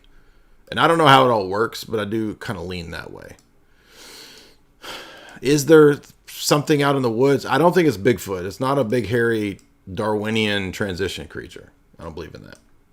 That's stupid. But I kind of think there might be, I don't know, some kind of entity out in the woods. What do y'all think? Is that the source for all of the stories over the years of haints, boohags, and boogers? Those are my favorite cryptid entities. The haint, the boohag, the booger, and the boo daddy. Those are all real Appalachian names for the things that people see deep in the woods in the Appalachians. Also, by the way, why are people going missing in the woods? We've covered some of these missing 411 type things over the last couple years. And somebody had an interesting analysis that they thought there might be sinkholes. That's an interesting idea. Like maybe people wander off of the trail for whatever reason, and there happen to be small sinkholes that they fall into, and you could fall down 50 feet and nobody can hear your cries. But that doesn't seem like it would be a lot of cases. You know what I mean? Like a sinkhole, how often does that? That's rare. I don't feel like there's not a lot of sinkholes. There's not a lot of, Korah and Dathan situations going on. Do y'all know your Bibles? But I've watched all the 411 stuff. I've done many. I've done all the documentaries, and I've listened to a lot of these accounts and stories. And it's kind of a cozy nighttime thing you do, right? You're going to bed, you put on the missing 411, and you just drift away. And my mind is always trying to figure out, like, what's going on, even as I'm drifting to sleep. Another theory I have is, and we only talked about this, it was about a year ago when we talked about this, so it's good to revisit it. Perhaps when people are deep in the woods, there are strange spores that are released. And maybe they're breathing in, like weird, mushroom spores or something that are released. And maybe that's making them kind of trip out. And then they walk off the path and they think they're, seeing something or talking to something. And then they wander off and then they come back. If you remember in the case of that one girl, I think she was on medicine though. So they might have solved her case. We covered her last year. That college girl that just like parked her car and just walked off in the woods. And then they found her like a week later and she didn't remember why she was out there. If I remember, there was a guy who actually checked up on her story a year or two later, and she was on some kind of medication. So maybe the medication, made her do that. But there seem to be quite a few cases of people who are not on medication, but are also, I don't believe in Bigfoot. I got to see what's the case for Bigfoot? Nobody's ever given me a good argument. Bigfoot's as stupid as aliens, dude. Come on. But that's my theory, is that there's some kind of, deep in the woods, some sort of, and the way fungi work, they can be like a giant network of fungi, right? If you ever watch that X-Files where Mulder and Scully get lost in the woods, and there's a giant mushroom that releases spores and makes them trip out. That's what I'm thinking. Like maybe it's like that X-File. I mean, it's not a giant mushroom, but it's like maybe an underground, connected network of mushrooms. And yeah, exactly. I don't think sinkholes would explain a lot of cases. It might explain like one or two people just wandering off and falling in a hole. But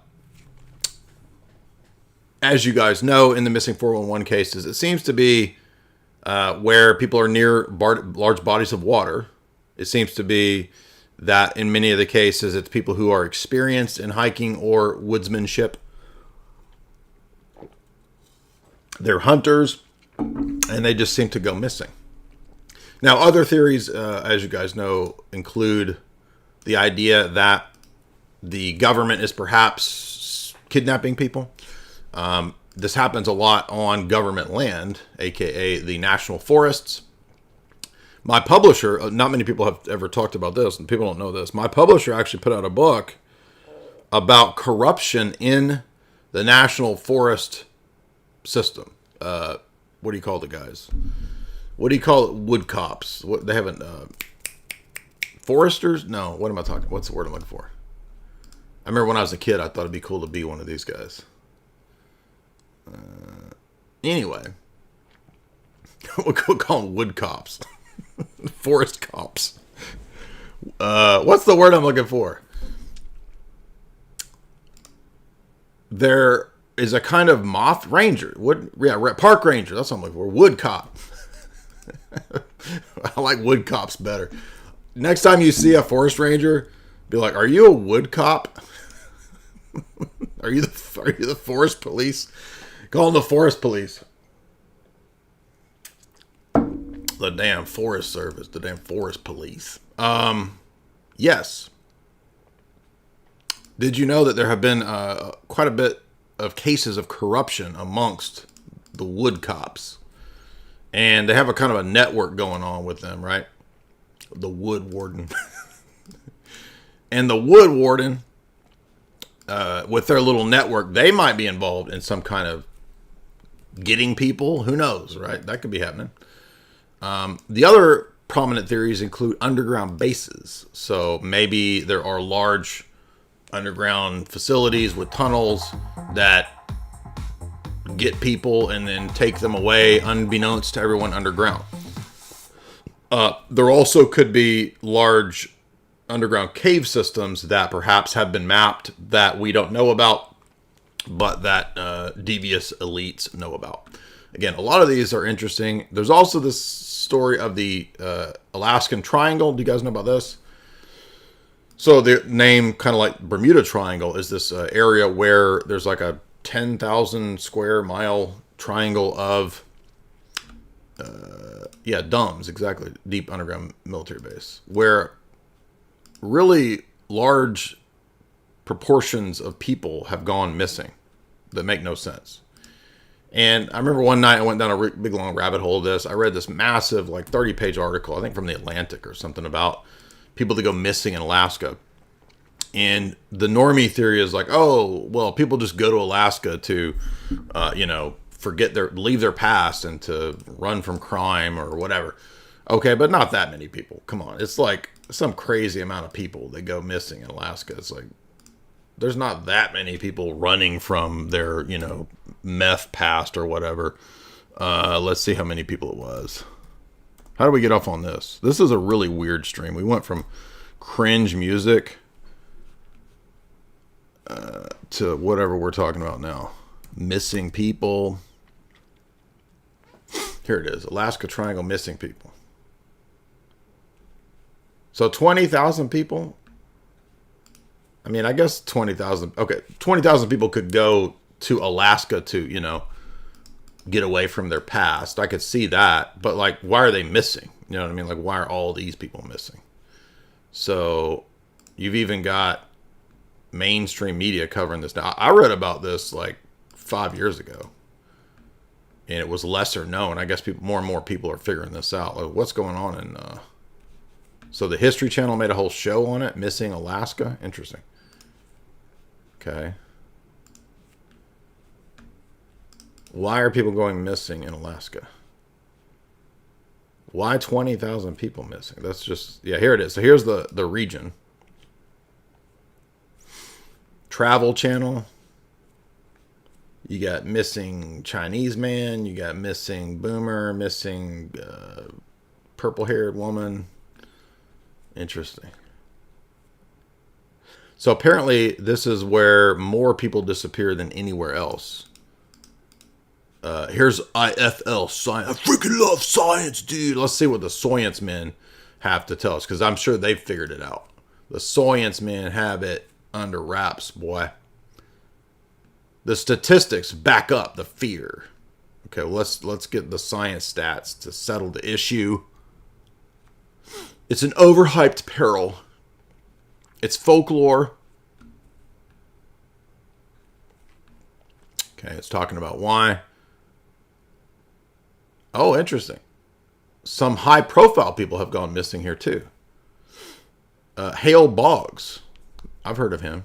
He went missing in this region.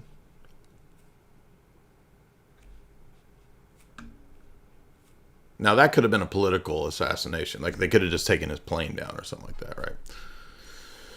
Okay, so come on, science man. Tell me what the answer is. You know it all. It's self-evident that the remote patches of Alaska are easy to disappear in. That's your answer, is that because there's a lot of land? I mean, that's not a very good answer. One case included Gary Southerden. He was never returned. In 1997, they found his skull. They concluded they'd been attacked by bears. So this guy basically points out two cases.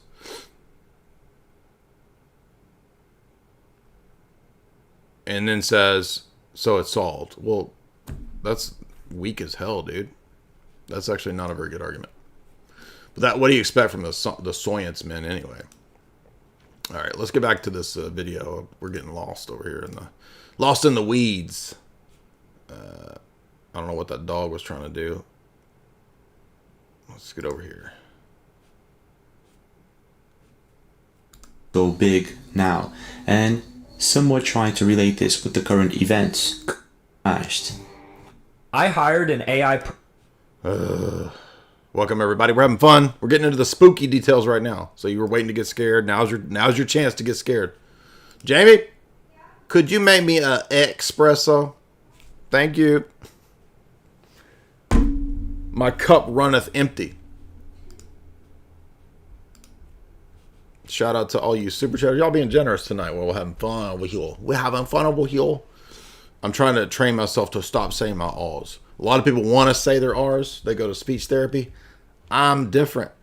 I'm training myself to not say my R's. By the way, I had an idea for a skit a long time ago. Well, a guy tries to hit on girls and he can't say his alls. And damn, Kyle Mooney made an SNL skit with the exact same idea. I got to make my skits or else somebody else has the same idea and they get made. I'm not saying he ripped me off. I didn't tell anybody about that. I wrote that down in my skit idea journal. But it's an interesting coincidence. What I do know, however, is that there's a bunch of videos popping up all over social media, videos that were recorded this week in New York and many other cities of these orbs. And it seems that in some of these videos, these orbs are actually... Oh, and let me find the Tennessee orbs. Did y'all see those that popped up 2 days ago? Let's see. Orbs. You got your orbs in Knoxville. Johnny Knoxville orbs. Yes, here it is. So we're going to look at Tennessee. Oh, this is Middle Tennessee. This is over in my domain. They're here, dude. Here's Knoxville. That's what I was looking for. Knoxville orbs. All right, hold up. These aliens are in for a surprise when they get to Tennessee. Aren't they, Jamie? Aren't they? These aliens don't know what they're I mean, when they get to the trailer parks of Tennessee, let me tell you something. They're going to be like, let's get back to home planet. They're going to be like, get me the heck out of here. Right? How they're going to be like, how many light years is it back to Zeta Reticuli? Because these damn meth heads out here in the trailer park, we came to the wrong planet. They're not going to be probing anybody when they get to Tennessee, dude. They're about to head out. They're about to head out when they get to Tennessee. Ain't no butt probing in Tennessee. You don't want to probe butts in Tennessee. I speak from experience. By experience, I mean being from Tennessee, dude. Get your dirty mind out of here, you filthy mind, you filthy minds. Listen, when the UFOs come to Florida, they're gonna be all right. This is a little bit nicer. We got a beach, we got palm trees, good food. When they get to Tennessee, they're gonna be like, it's a bunch of damn allergies and fat people and rednecks and meth. Get me out of here. Take me back to Zeta Reticuli. Zeta Reticuli. 40, did you get the message? $1. I just checked my phone. I didn't get it. Did you see that Daniel at Voice of Reason interviewed Father Josiah Trentham? I did see that, yes. I asked FDA to ask Father Zechariah, who I think also was interviewed by these dudes, if they were presenting themselves as catechumens and inquirers. So, waiting to hear back what was going on. Bob S.C., again for $5. I figured out the mystery of the woods. It is a Resident Evil megamycete fungus. Yeah. And it's transforming people into cryptids. Now, come on now. It's not turning people into cryptids. It's... My theory is that explains how the people wander off of the trails and go crazy. And then the people that do survive, they're like, I don't remember what happened. I have no idea why I walked off the trail. You know, it's like they always say this, and it's, how do you not remember walking off the trail, and why did you walk off the trail? It's like in The Hobbit. Remember in The Hobbit when they go into Fangorn Forest and Bilbo's like, or they're telling the dwarves are all like, do not leave the trail. And then they start wandering and they're all tripping out, dude. So I'm starting to think deep forests are like Fangorn Forest, bro. Somebody needs to make cryptid crypto. That's a good idea. That'd be a meme coin. Just remember to always just buy Bitcoin. So if you ever make money from any other of the ship coins, just don't keep a ship coin. Anyway, let's get over here. So I have not seen this one. This one is Middle Tennessee. Now this is a little more close to home. I'm starting to get a little nervous. I'm gonna have to get my my dad gifted me a nice Italian rifle, and I have my collector's Polish barrel NATO gun, and I have my handgun. So I'm about to bust out some of these self-defense artifices to stop these butt probers. You're not getting anywhere near my butt, and you're going to get a rifle if you try to get by my butt. Well, the buzz around mysterious flying objects is gaining traction in Middle Tennessee as several people in Murfreesboro say they saw bright lights hovering in the night sky yesterday.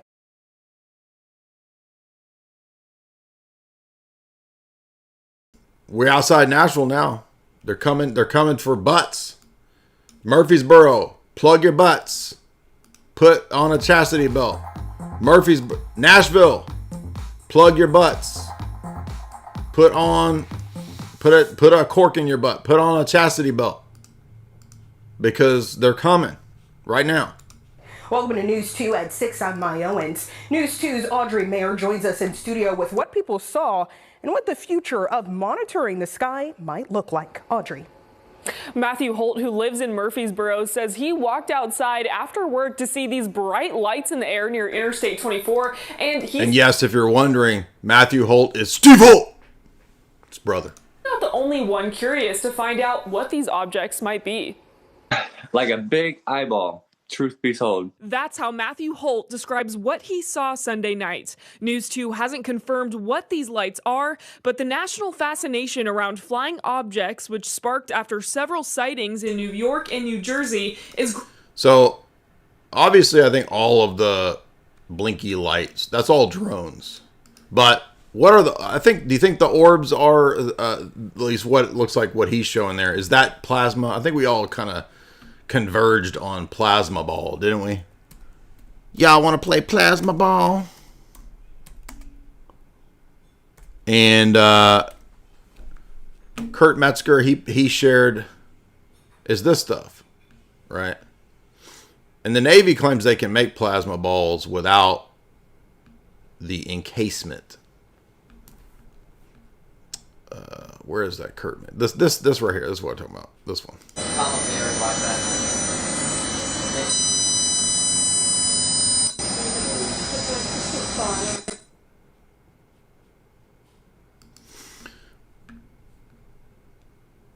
So that's, I think, that's the most likely explanation for what all this stuff is, don't you think?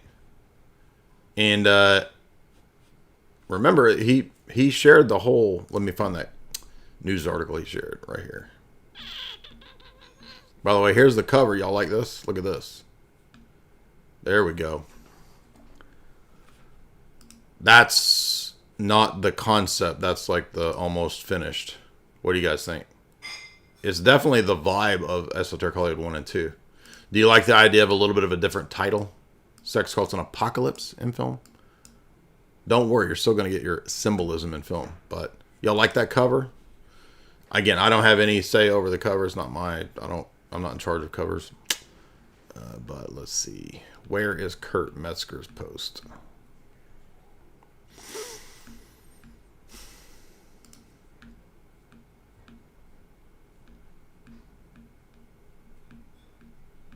Oh, I got to play that clip of Claire Danes. Y'all saw that too, right? U.S. Navy laser creates plasma UFOs. Booyah. There you go, baby. That's what it is. Stop believing dumb stuff. So, probably that's what's going on with the Tennessee bros, too, right here. Grabbing the attention of lawmakers. Last week, Senator Marsha Blackburn wrote a letter to the Department of Defense asking for answers. We need to know where is this coming from, who is behind this, what type of information are they trying to gather. I reached out to retired FBI Assistant Director Frank Figluzzi about the federal response to these sightings. While he says drone sightings will become more common as drones become increasingly more popular, he says he's in favor of more regulation and intelligence sharing. Even I am uncomfortable that once we've ruled out, say, a foreign threat, a national security threat, I still see a gap here. I see a gap in our government and the ability to take accountability, centralized one agency accountability, and the ability to track and trace the origin of a drone. Mr. Figluzzi also says communication across federal, state, and local governments would also improve transparency. The best proposed legislation I've seen recently is by a congresswoman by the name of Mikey Sherrill. Y'all are saying this, right? Yeah. This is what everybody's talking about on the news right now. I think so. Whoa.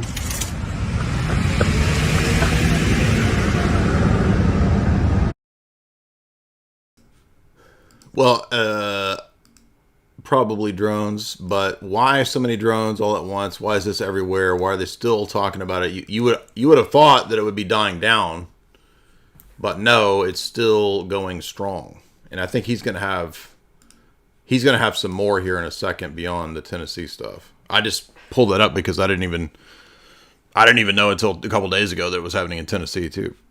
It's showing that they have technology that we don't. This is, for example, coming from Tim Janicki on Twitter, and as he states, I was starting to lose interest in these drones until I received this video from our friends who went out tonight down by the bay.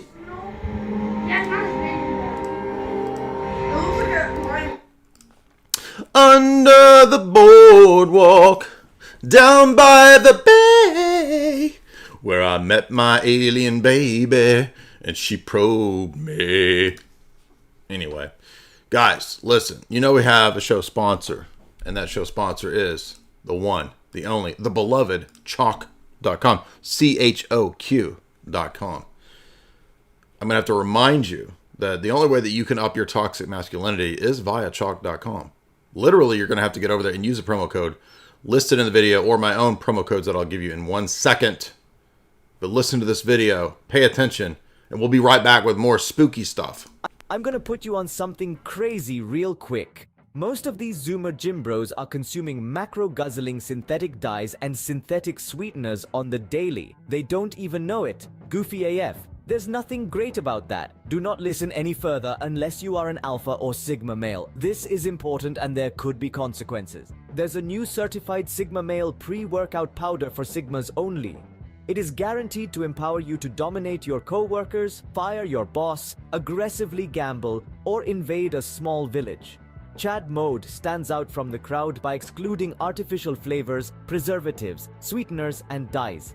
We've even avoided so-called natural flavors, which are actually not natural at all, ensuring a clean and effective formula. Experience the pure goodness of Chad Mode, colored with organic blue spirulina extract, organic lemon, cherry, and organic maple crystals. Forget synthetic caffeine made in a sketchy Chinese lab. Embrace the natural power of organic green coffee bean extract, which will get your mind going and pump you up to the max. Chad Mode is made in America with all clean ingredients, the first clean pre-workout of its kind. Why are these people adding synthetic sweeteners to every single pre-workout when there are many studied downsides to consuming nasty fake sucralose? Each dose of Chad Mode contains the kick of a cup and a half of coffee, delivering a surge of energy alongside essential vitamins, minerals, amino acids, and herbal extracts. Chad Mode will allow you to fire your boss and dominate anyone who opposes you. Chad Mode will make you more dominant in your daily life, so proceed with caution. It's as simple as mixing 1 or 2 scoops of our fine powder into water or juice, providing you with a delicious, energizing beverage. I want to show off something that we're all proud of. I got a browser here. This is Jay Dyer's much vaunted, much sought after Philosophy 101. Now, he just got this page up. We are just testing it out. You guys are some of the first people in the world to see it. I want to say, for my part, it's not Philosophy 101. I think this is a mistitling. I really think of it as like Philosophy Unleashed, because a Philosophy 101 course, they give you kind of some useless information that you can't make sense of. Jay actually lays out over 12 weeks, dozens and dozens of hours put into just the presentation of this, let alone the hundreds and thousands of hours of research that it takes to have a coherent evolution and history of the origins of philosophy, the uses of philosophy, the different ways to look at it over time, and how that has been brought about to what we have today, which is almost an absence of philosophy on the objective logic and reason side, and an overabundance of woke philosophy that is irrational, is made up day by day as people are like, I think we should bring racism back. And then here's a justification. And then it gets wokeified and spread out. And then all of a sudden you have a bunch of communist, socialist ideas where you become the property in action. You need to be able to stand your own ground. It helps to have a foundation in philosophy because it's a method to find truth. When you get down to it, philosophy is there because you love truth enough to go and learn how to find it because it's valuable.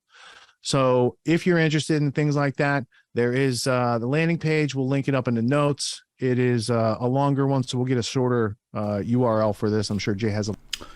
All right, welcome back. Be sure and use the promo code J44Life to get 44% off all those great chalk products over at choqchalk.com.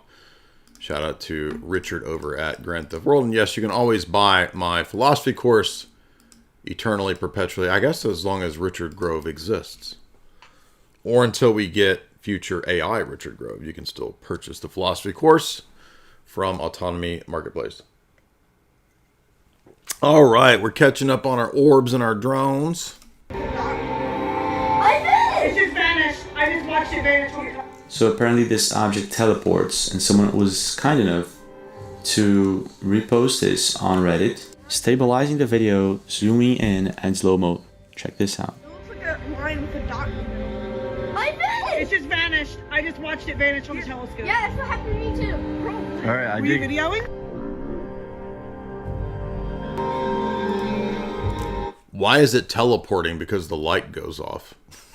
Maybe they just turned the light off. I don't know where we're getting teleporting from that. Let's see the next one. Let's see this one. What is this? What is it? Hello. Whoa! I said hello and it did that. Hello. Whoa. Hello. It's like annoying British guy has an argument with a drone. I mean, that kind of looks like a police helicopter. You know what I mean? When they're flying around looking for the thugs. Whoa. Hello. Stop. Hello. I said hello. Hello. Pop on over. Hello. And the drones are going to pop on over. The alien drones are popping on over. A pop over. Where's it going? It's making no noise. Whoa. I mean, that's just a drone that's like shining its light, is it not? From Poppy Nola on Reddit. What the f? And we are back. Drone in the air and mother orbs in the distance. What the f? Red orbs 1, 2, 3, 4, 5, 6, 7, 8, 9. Looks like they're coming from whatever the f that is. Well, it looks like the top of a building, and that they're flying off of the top of the building. Hate to be the debunker, man, but that's what it looks like.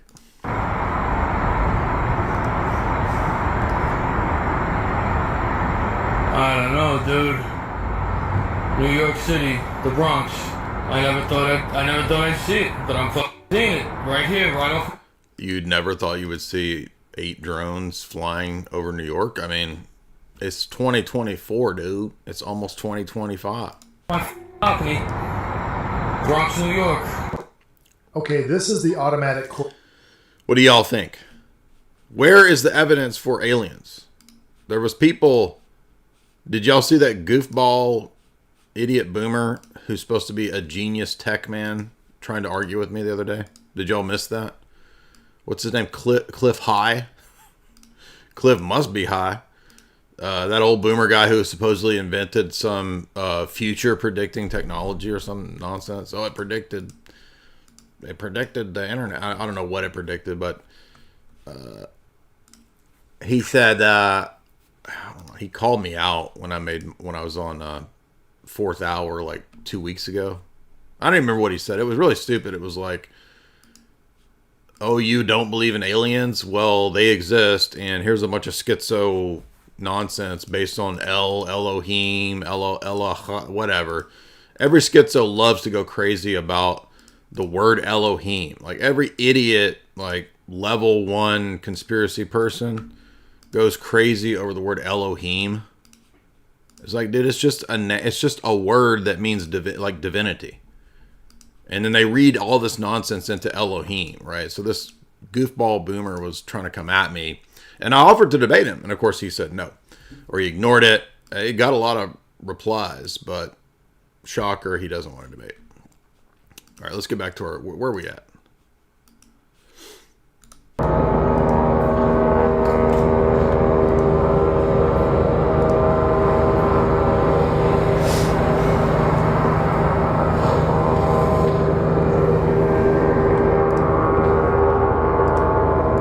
Oh, that's interesting. Are the drones now literally delivering drugs? I mean, hasn't Bezos been saying forever that Amazon is going to bring your products to you by a drone? I mean, is this happening? So is that what people are saying? I don't understand. Like, where is the aliens in this? Where is aliens?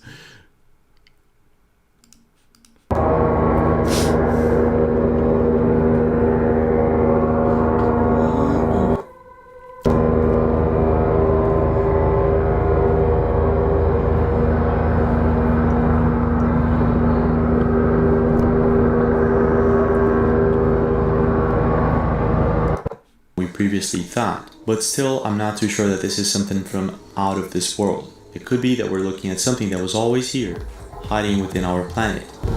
Yes, they're called government.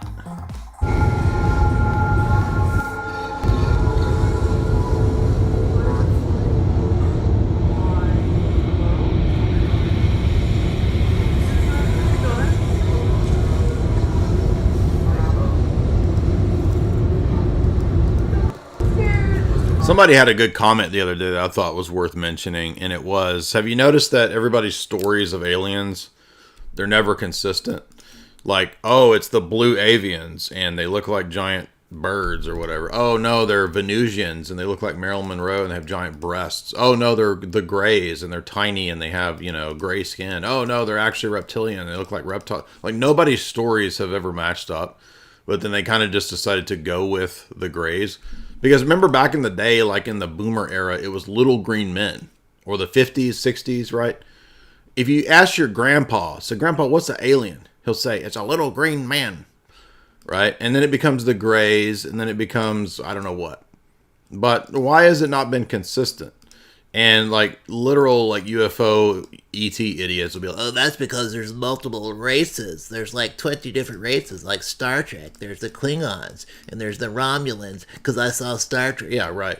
There's multiple races. Like the Marilyn Monroe Venusian race, right?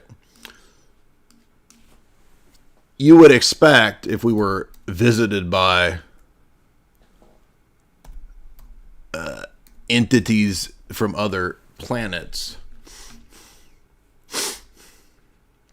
the Venusians. Let's see what they look like. Now hold on. Do they look like this damn slow boy over here? Or do they look like Marilyn Monroe? Which one is it? Oh, that's because you don't understand. There's different races of Venusians. So some of them look like this right here. They look like Asian Marilyn Monroe. And none of these are breasty enough. According to George Adamski, they're supposed to be large, heaving tatas. They're not just normal size breasted women. They got to be heaving tatas. Why? That was weird. Wait. Wait, that's the art. Oh my god, what is that? Oh. What the what the babe. Babe. I'm driving. I keep recording. Wait, I can't get it. Oh no. So this video here was recorded in 2023 in Palo Verde, California, but was also recently posted to Reddit by Señor Muchacho, and he compares this object that we just seen hover above a car to a hammer-shaped object that was very similar to what this whistleblower, 4chan whistleblower, said. Now this whistleblower that he's mentioning is the same guy that talked about these UFOs coming from within an alien base inside the ocean.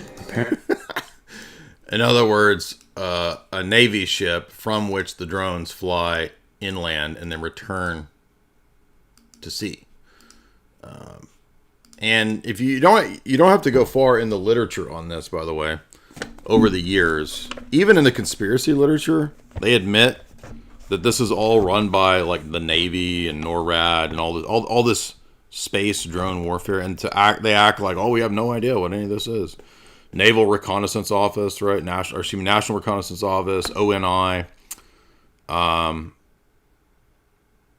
No, they know what these objects are. And guess what? It's all classed underneath the National Security Council. Well, of course, the National Security Council is going to be concerned with what objects are flying over the nation.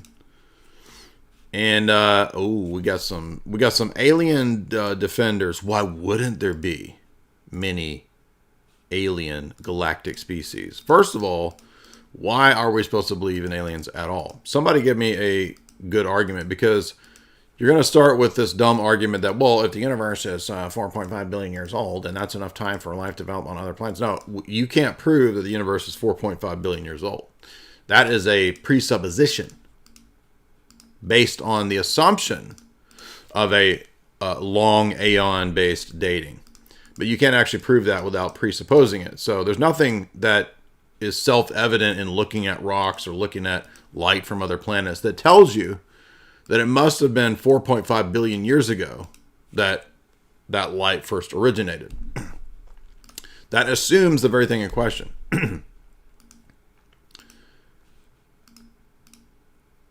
Oh, Carl Sagan said it can. Exactly. Symphony of Science.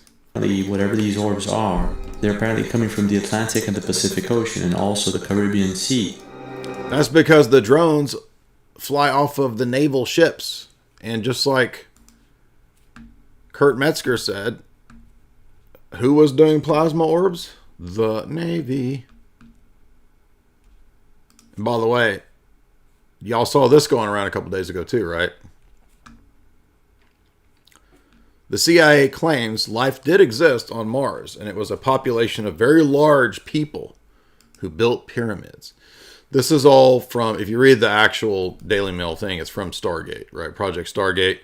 Jamie just covered that on her channel. I've covered this over the years too. I read this entire book back in the day when it came out. Now this is actually kind of a stupid disinformation book, but it actually does have several relevant, interesting chapters on Stanford research, Stargate project, etc. Crowley, Esalen Institute, all of that in this disinformation book called Stargate Conspiracy. It's basically promoting like Crowley stuff, but it does admit quite a bit from that kind of Crowley perspective if you read it. And so this article here is actually referencing Project Stargate, where they were trying to do all this nonsense. And this tells you right here that just because some document is declassified or comes out of the CIA, dude, they declassify disinformation on purpose. So just because it's a CIA document means absolutely nothing. It's the world's top deception engine. So you don't think they've ever thought to declassify something to have you believing a bunch of nonsense? Anyway, but remember, it was the Navy that was engaged in creating the plasma orbs. And this was an article from 2020, by the way. They used to have up on Navy.mil. It was at the website for HARP. They had a Navy.mil post up where they had created plasma orbs with HARP. So that's what this is, you see. And I know that because I cited it in my book a long time ago. There's also this other 4chan post pointing out that these objects are sometimes hammer-shaped. Not everybody cares about quality. Some people just want crap. Yeah, a 4chan post is not a very good source, so. The question here is there a narrative that's being pushed? Yes, if so, aliens. Why?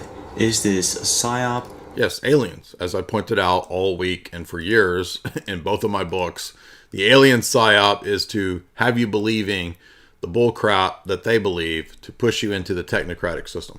Or is this a forced disclosure?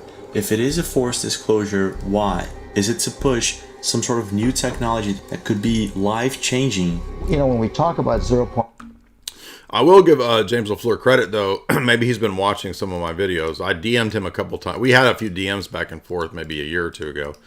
And he didn't want to do an interview. So, I don't know, maybe in the future he will. But he says he doesn't do interviews. But at least he's talking about PsyOps now. And he's talked about MKUltra. So maybe he's coming around and maybe we can chat sometime. But let's see, what am I doing here?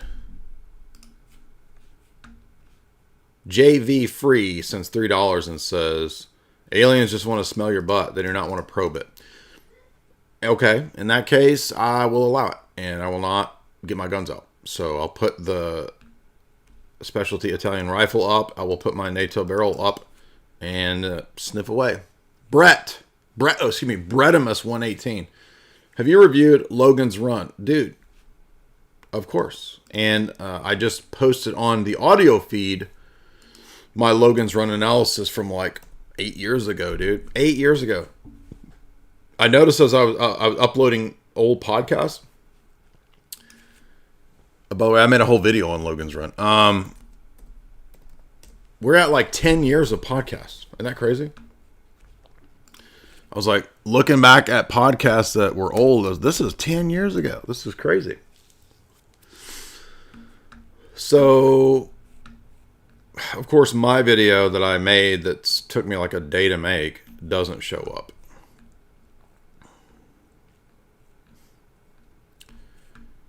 Oh, that's because they buried it in the algorithm. That's right. So this is not my video. This is an interview where I cover Logan's Run. So you can watch this interview from, again, 8 years ago on Liberation Frequency. We covered Logan's Run and Zardoz. And I'm going to have to get you, because it's buried in the algorithm, it doesn't come up, my actual Logan's Run video.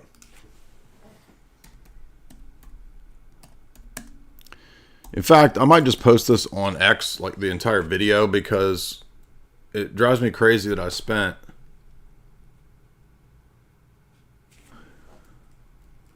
oh, wait a minute. Maybe I put it's my video on Neon. That's it. No, it doesn't come up anymore. I can't even find it in my videos. Let's see. Logan's Run. Dang it. How do they like disappear videos like this? Is crazy.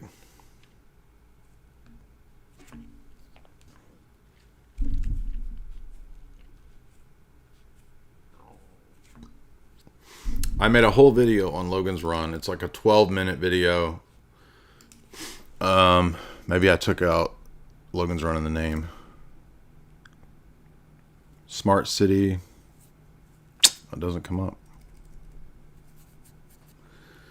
Well, it's on Rockfin, so you can always find those things at Rockfin. This is, oh, man.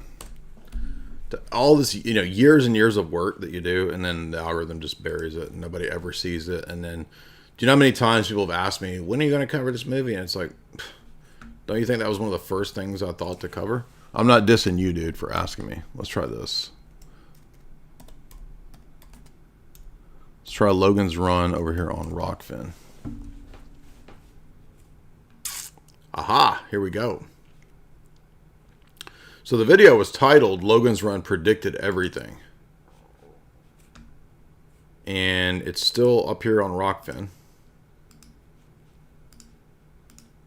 Yeah, check this out. This video, you can't even search it on YouTube. Doesn't even come up. I must have hit a nerve because I remember when I made this video, it got dinged multiple times on YouTube for all kinds of stuff. And let's try. Maybe I need to search that. You have to search it basically like perfectly as it's titled, or it doesn't come up. Sometimes they don't come up at all. Let's try that. Nope, doesn't come up.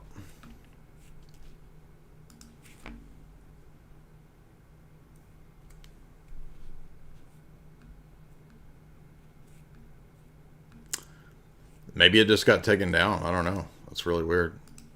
Maybe I took it down and I don't remember, but let's take a look at this. You've probably heard about the Saudi Arabian and Israeli investment in... No, I can't play it because if I play it, it'll ding the copyright again. That's right. And it was ridiculous because this video of Neom, the Saudi creators of Neom or whatever, which I don't even think it's been made, they claimed as a copyright, which was super annoying. So there you go. You can go watch it there at Rockfin. I don't know why my videos, maybe I just took it off YouTube and I don't remember taking it off. Anyway, moving on.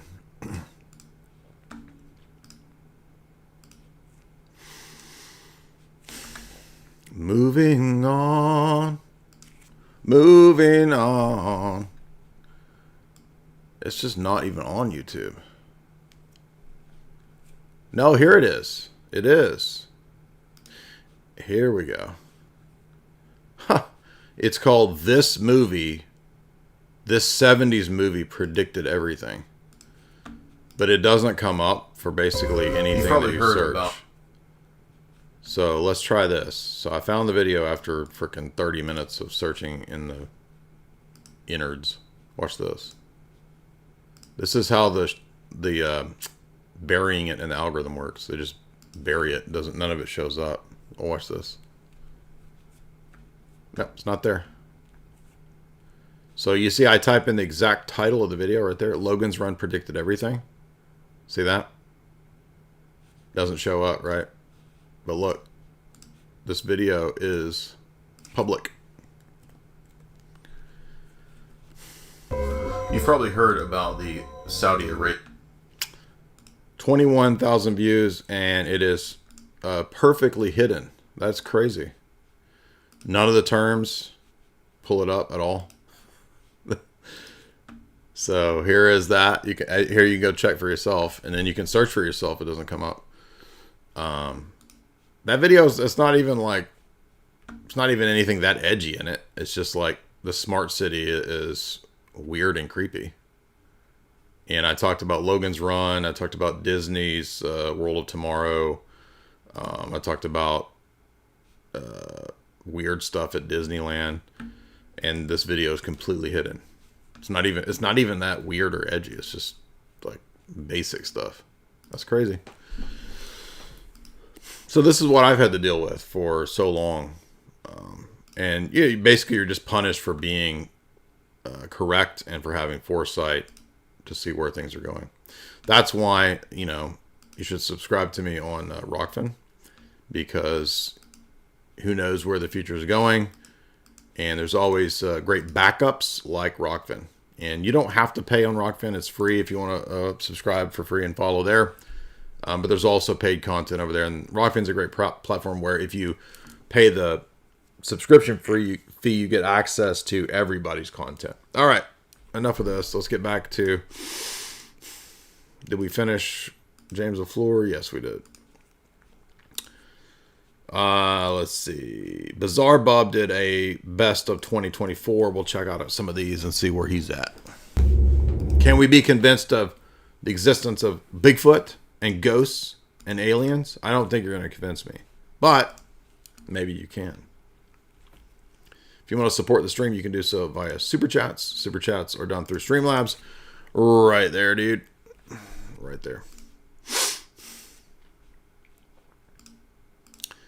We got a couple more Super Chats here I'll read. We got one from... I'll make sure I didn't miss anybody's. Proto Baldy, $1. I have a friend who's a me and the Bible Christian. He does not see an issue with I just read the Bible. Anytime I bring up disputes about or between Bible believing Christians, he says the ones that disagree with me are the dumb ones. Can we convince this type of person? Not if they're super hard-headed. You're really just talking to a brick wall. You could just ask them questions like, how do you know you have the right list of the scriptures? How do you divorce the canon of scripture from the church in history that actually decided what books go into the Bible? Those are the kind of questions that I would keep asking him to get him to start thinking. But if he doesn't even want to go there, you can't. There's not much you can do. So thank you, Living Water. Good question. What were the scariest clips of the year? Now, Bizarre Bob is usually, I would say when it comes to the ghosty stuff, he is the best for collecting the creepy ghosty clips.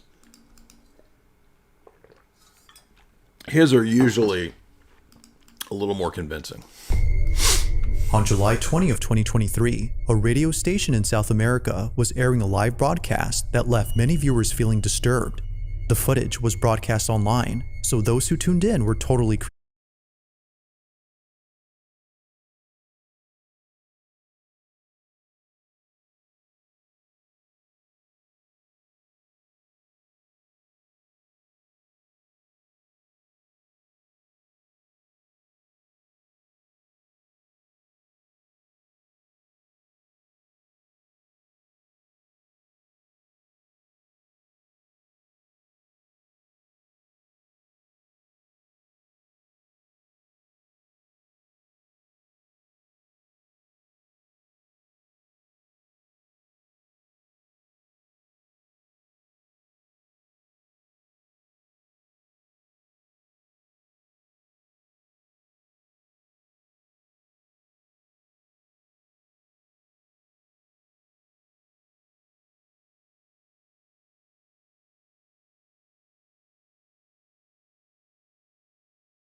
creeped out. In the broadcast, viewers were introduced to a special guest named Antonio Zamudio, who according to the host is someone who's had a history of paranormal experiences. Antonio talks about these experiences, but when he talks about one instance involving a clown doll, the whole studio goes quiet. Viewers could tell that the atmosphere in the room had changed.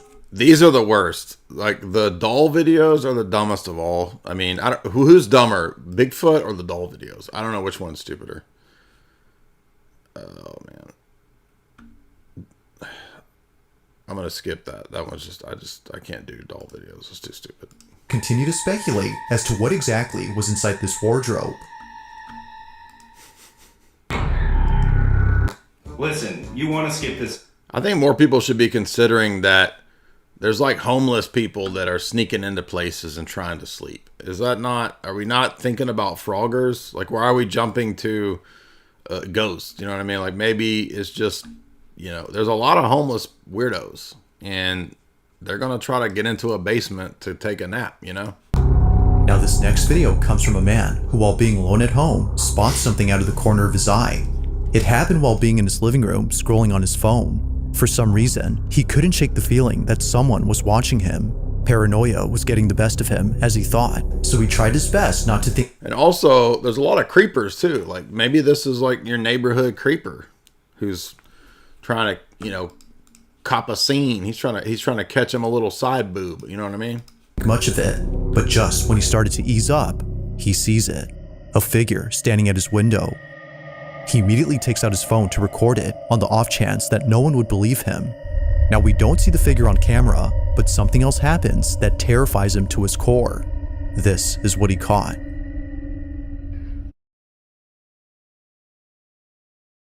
He immediately takes out his phone to record it First on the off mistake. chance that no one would Hold believe on, him. hold on. Now, we don't see the First figure mistake. on camera, but something else happened. Let's take some Jordan Peterson advice here. Clean your room, bucko. And why the hell you got a bunch of toxic ass paint fume cans laid out everywhere? He's huffing this paint can. That's the problem here. He's seeing stuff because he's got all this toxic crap laid out. That terrifies him to his core. This is what he caught. Okay, look, I'm really tripping out now. Something was looking at me through the window, and I heard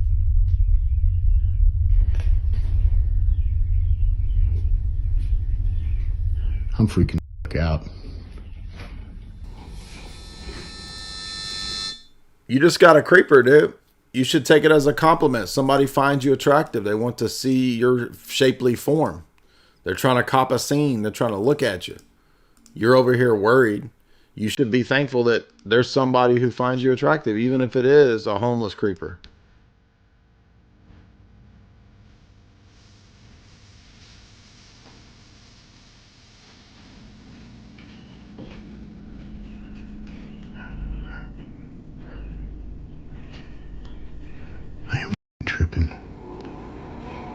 You're just huffing fumes, dude. Yes, please speed this up. Get me out of this dude's dirty ass apartment. Do the dishes, dude. Here's a in this house. Look, he's got broken window encasings over there by that dollar. Why has he got 2 recliners?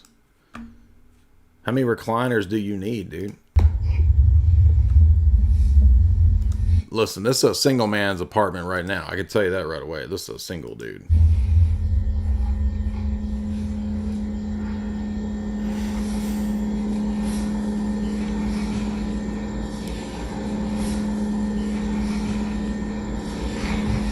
There's something in here. A bunch of trash in there. Clean your apartment up, dude. Just get on my nerves.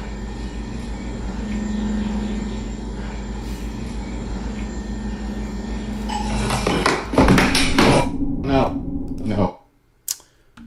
Look, you got another recliner. And that's not even a couch. That's like 4 more recliners stuck together to be a couch. This is a weird dude. No. What initially comes off as just a video of someone being paranoid is in fact footage of something completely different. This is made obvious by the sudden movement of kitchen items, but that one wasn't that bad. That was interesting. It does look like, I mean, unless he had a, piece of fishing line and he was yanking stuff with a fishing line. That was interesting. Okay, I'll give that one a point for not being totally stupid. Let's move on. But clean up your apartment, bucko. it's his girlfriend's first time watching the film, and it's exactly how he imagined she would react. He does have a girlfriend? Well, she's not over there very much with that nasty ass apartment.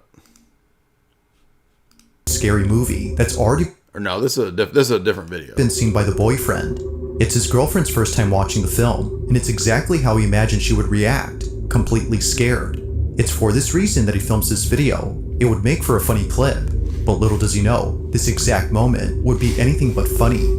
Now, viewers agree that it's already creepy enough that they live in a house filled with clown dolls and other Oh my gosh. There's nothing I hate more than the doll videos. They're the worst ever. horror-themed So items, stupid. but what was captured beats any of those things. As they watch this movie, this is caught. And of the Son, and the Holy Spirit, by this sign of the Holy Cross of our Lord Jesus Christ, who lives and reigns with the Father and the Holy Spirit. Damien! It's scary. Look down and pity. You killed your mother. You killed your mother. You killed your mother. You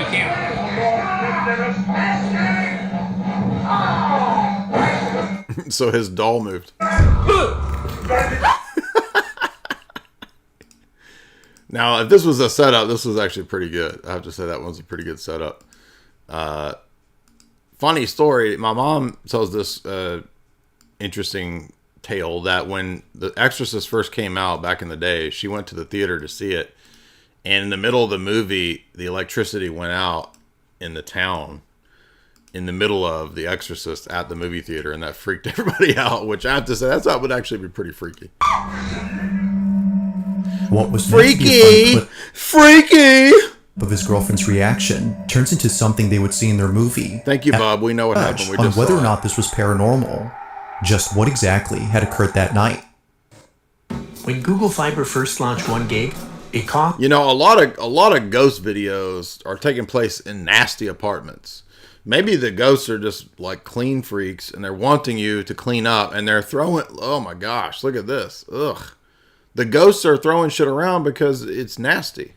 You know what I mean? They're wanting you to listen to Jordan Peterson. Look at this pigsty, filth hole. Clean your filth hole, bucko! Maybe this is an abandoned apartment. Hopefully.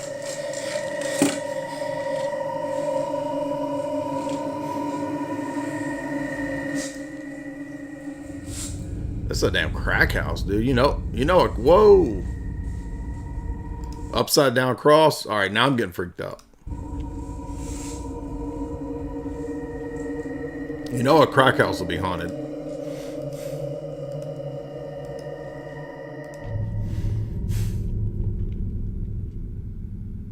I think I've seen this one. I think this is a haunted or like a abandoned house in Russia or something. Could be a crackhead. Got hold of the wrong stuff. Crackhead or hoarder or abandoned house.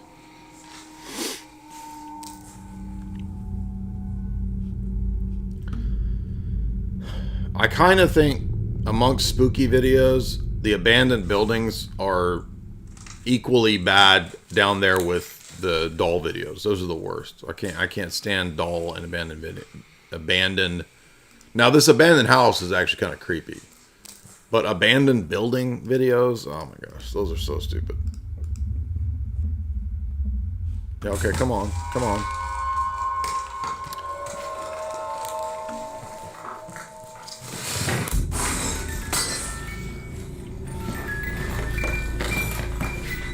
Alright, I'm not buying music box that suddenly starts playing.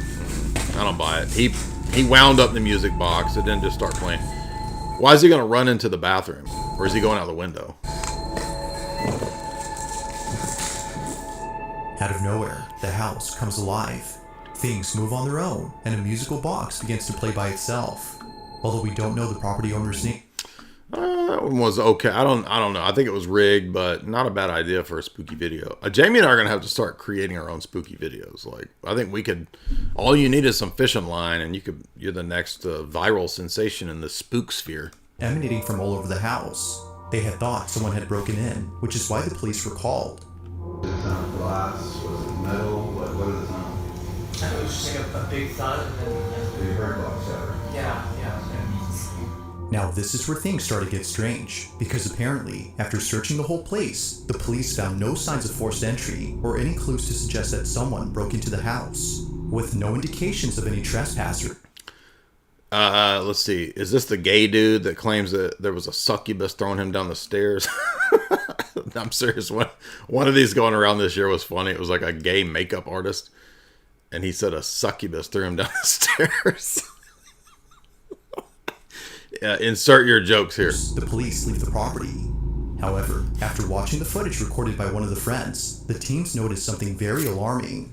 Before the police arrived, all three friends decided to investigate the noises and presumably take matters into their own hands if needed. But during this time... Now these are less... this one's interesting because you got to be pretty ballsy to call the police if you're faking a video. You know what I mean? Like, that doesn't seem... Because, you know, that's some kind of infraction or fine, you know, false whatever, police calling, whatever that law is.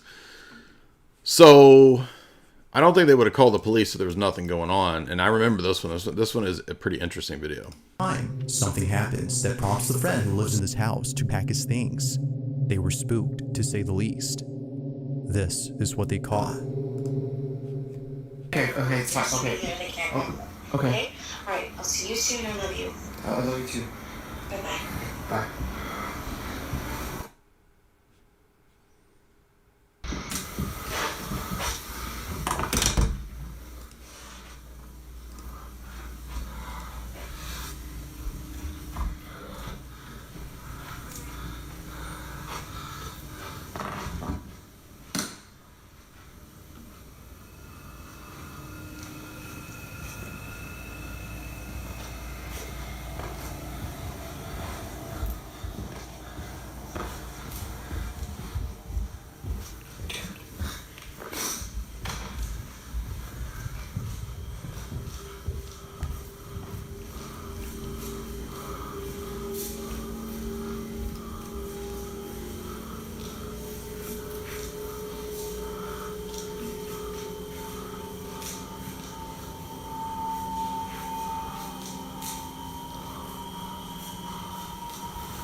Why are we running? Dude, why are we running? That's a classic thing you say when you're a teenager and your buddies start running. You go, why are we running? Apparently, one of the friends had noticed something moving in the dark. Although we don't see it on camera, something else is seen that none of the friends had noticed until watching this video much later. In case you missed it, this is what was caught.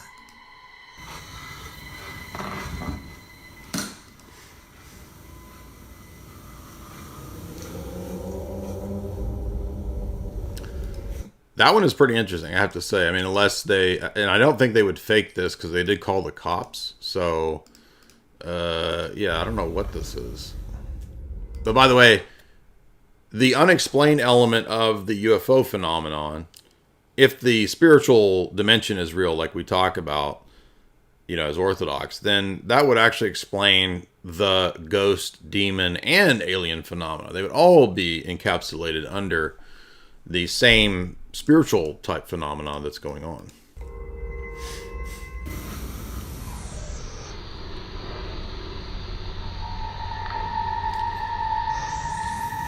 Unless that's the family puppy dog. That one was genuinely pretty creepy.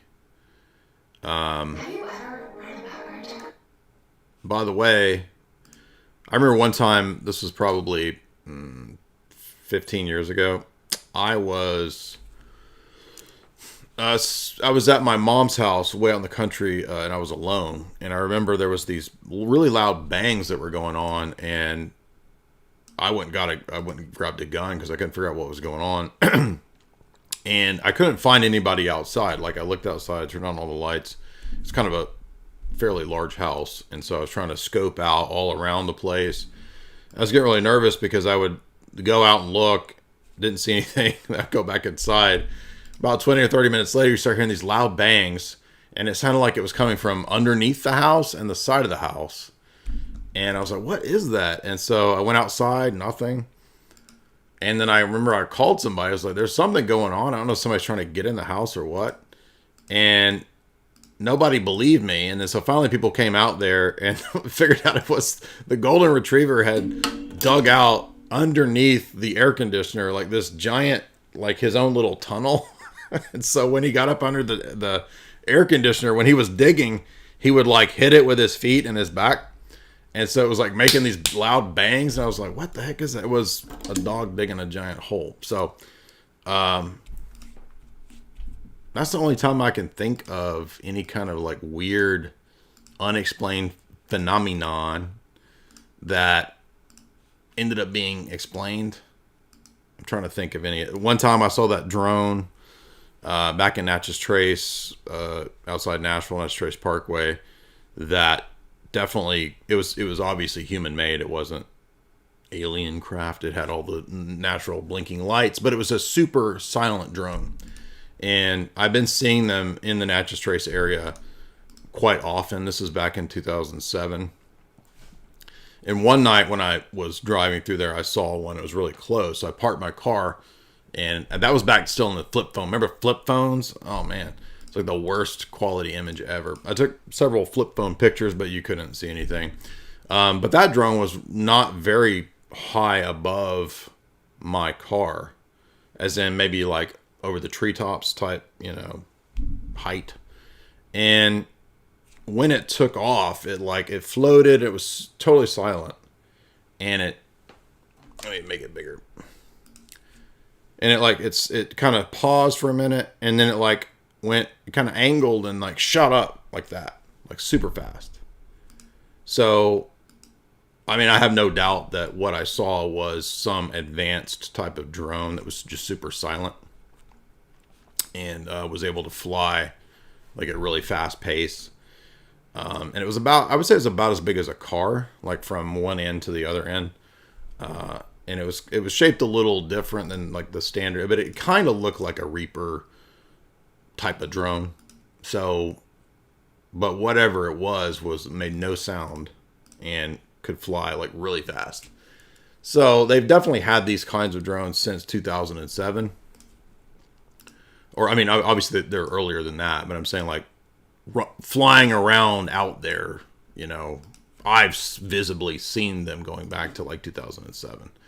And if you remember, that was back when it was a big deal because Obama was like, you know, initiating the drone warfare overseas. So I'm sure that it was just some local military facility, and we have several around here, that was, you know, test flying, or the pilots were testing out, you know, drone pilots were like, you know, practice flying or whatever. But that's the only couple things I can think of. I've been around a couple people that I believe were possessed because I heard other things kind of speaking out of them. One time we had a really weird incident happen at work that no one could explain. I don't really believe in glitches in the Matrix, but when I worked at an AT&T phone dealership one time, there was a situation where this turned into creepy stories all of a sudden, which is fine. We had this weird door at the AT&T. It was like a normal kind of strip mall place, right? Where the door had to be locked from the outside, right? So there was no way that you can lock this door from the inside without going outside to lock it. But then if you're inside, you're locked in because there wasn't an interior like thing on the door, right? So one day, I was in there with the boss, and it was a slow day. And I remember we were talking about, you know, changing over shifts or whatever. And it was a weird day. I have to say, it was like a weird vibe in the sky that day. It was something weird. I don't know what was going on that day with the metaphysics or whatever. Maybe they turned CERN on that day. But somehow the door got locked, and we were inside, and so that we were locked in. There was no way to unlock it from that side. And I think we had to call somebody to come and open it, like another, you know, like manager or something that had the key. And we could not figure out how this was possible. The only thing I could think of is somebody maybe played a prank and like snuck up to the door, like another manager or somebody, like to lock us in or something. But the thing is, like, not that many people had a key, and we didn't have the kind of boss that was into pranks. So it really didn't make sense for like he wasn't a prank kind of dude. So, I mean, it was just really weird. Like, we couldn't explain how that happened. I'm sure there is some explanation. I just don't know what it is. But that's the closest thing I could think of to a glitch in the Matrix. But I want you to tell me if any of you guys have seen like a glitch in the Matrix type of thing. If you saw some kind of weird event that you couldn't explain. Type it into the chat and tell me, because I don't know, we're doing spooky tales tonight. You know what I mean? Tell me your spooky tale. Do you have one? I'm trying to think if I've ever seen any ghosts, or I can't think of anything like that. People saying like, oh, I had a weird prophetic dream not too long ago. I had a dream where I dreamed that something was going to happen, and literally that day it happened, and it was pretty precise. So that was actually not too long ago. But I haven't had anything like that happen in a long time. Do you guys have kind of prophetic dreams? Has that ever happened? I've had that happen that happens maybe once every, I don't know, year or two. I'd have a dream like that. I believe objects disappear. Interesting. What object did you see disappear? Was it that cash? I bet that cash disappeared. All right, now I'm reading y'all's chats. I want to see some good examples. I want to hear what's your story of spooky paranormals that you saw. I saw an orange orb over Florida in 2019. Interesting. And it just now has picked back up in 2024. Orange orb. Interesting. Did it look like a drone, or was it just like a plasma ball, like these other plasma things that we're talking about? What do you think about? I commented on that, Dan, on Twitter. A lot of times we can't really talk about that kind of stuff over on YouTube. I saw a guy walking behind my car, and then he went in front of me 30 seconds later. It was the same guy behind me. Again, it was like a loop. This is physically impossible to be that same guy. Interesting. Some woman at a Subway shop asked me if a 6-inch sub was bigger than an 8-inch sub. I was traumatized by the stupidity. I remember one time I had a level of stupidity that I thought I'll never forget, where I was paying at a Walgreens for something with quarters for some reason. This is, I don't know, 5 or 6 years ago. And I laid out like 10 quarters, and that woman saw one of the quarters and she looked at it. I kid you not. And it said, I don't know, or maybe it was something that had one of the 50 states on it. Like maybe it was a nickel or a dime or something that had, the state of Louisiana or something like that. She goes, "Oh, Louisiana. Is that in Canada?" And I was like, "Are you kidding?" She was not kidding. So, like, she thought an American state was in Canada. So I was like, damn. That was pretty wild. Ghost glitch. The only spooky stuff that I saw was after reading Seraphim Rose. Interesting. Oh, I have seen crazy stuff on acid. I forgot about that. Thank you, Joe. That's a good point. When I had a bad trip the first time I did acid, yes, I talked to a light being for many hours when I blacked out. So I forgot that's my other supernatural, inexplicable event. Dick Masterson. When I was a kid, I dated a girl that was into Wicca. She would play with Ouija boards and stuff. One time we snuck into a place called Passaquan, and we saw a triangle ship above us with a strange light. Interesting.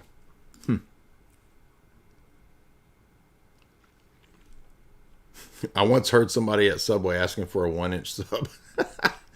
That's funny. That's a discount too. That's like a $1 sub.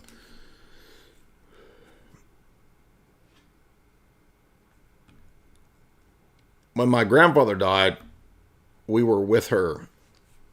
The old Italian grandfather clock started ringing at that time, and then it never worked since. I've heard actually a lot of stories about this, about the clocks in the vicinity of people dying. That's an interesting thing. There seems to be many such cases. I wonder what that is. Frosty Fluffs says, my daughter used to claim to see a milky white haze around the people, and she assumed that they were bad, or they was just puffing blunts. They was just hitting the bong, dog. That's a milky white haze for sure. In 1996, I had a dream that Pantera had a new album. I went to the record store and it had just come out. That one is not that interesting. Are you talking to me? Are you talking to me? Have you ever used a Ouija board, Jay? Actually, that's an interesting question. Yes. When I was a high school idiot, back when I was doing LSD and whatnot, this was not a night that we did LSD. We were over at a guy's house and we were having a weekend party or whatever. And we did break out the Ouija board. And I don't know why I thought this. I was like, I want to talk to Jim Morrison. I literally did the most idiotic, like, teenager cool guy. Like, what would every idiot teenager think is the cool thing to do with a Ouija board? Dude, I want to sound like Jim Morrison or whatever. So, I talked to the spirit of Jim Morrison on a Ouija board. And I do remember that we were weirded out. We actually did think that the, thingamajiggy was moving. And, I mean, it actually, like, it weirded us out enough that we stopped doing it, right? Now, we did it kind of joking around. Like, we didn't actually think that we were going to talk to the Lizard King, right? But it was actually kind of weirding us out because it did seem like it was, moving or whatever. So a Luigi board. Yeah, we quit because it did freak us out. Uh-oh, we got 666 people in the chat. Uh-oh, it's getting crazy up in here. It's getting metaphysical. Somebody done flipped the switch at CERN. Once I had a dream that I was stabbed. Yikes. I woke up with a red mark. I had pain for days after. Interesting. That's an interesting one. I remember waking up sometimes with scratches on my legs. And then I figured out that was probably because I didn't cut my toenails. I'm being serious. That was like, I think my toenails were cutting up, slicing up my legs because I wasn't properly curating my toenails. So I wonder if we had a natural explanation for Tucker's demon. Somebody needs to check in on Jamie's in there cracking up. Somebody needs to check in on Tucker Carlson to make sure he's clipping his toenails, because I do think you'll get some damn cuts if you don't keep it clipped and trimmed. Take them toenails to the clip and trim, son. Jay, I saw something weird once. It was a floating bone. That's weird. Floating bones? I don't even know what to say to that, dude. A floating bone. That sounds crazy. Let's see. We got some more super chats. Thank you guys for being generous. Now we got to get back to Bizarre Bub over here. He's my favorite ghost channel. We got to get back on point. I'm getting distracted over here with all these stories. Keep giving me your stories though. I like these freaky stories. Ghost stories. Campfire tales, baby. Backseat sauce man, $5. Could be a succubus. I got a hold of the wrong stuff. Could be a succubus. Got a hold of the wrong stuff. I wonder if the gay makeup artist guy, if his video will be in this mix. Because the reason that was funny is that it takes place in Tennessee. So it was a Pigeon Forge spooky video. Let's see. Storm the Cat, $10. Me and my friends had a glitch in the Matrix situation. One time in high school, dang it, part of it's cut off. We found a secret hidden room where we skipped class, and it felt like time went slower. Well, the first time I smoked weed in high school, I have to say that it seemed like time travel, because by the time that we had done it, and by the time I'm not advocating for drug use. In high school, when I was an idiot,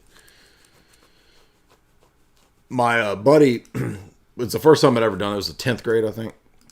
And he got some of this green stuff, before what's called a speech tournament. And no, this was not speech therapy. I knew how to talk, son.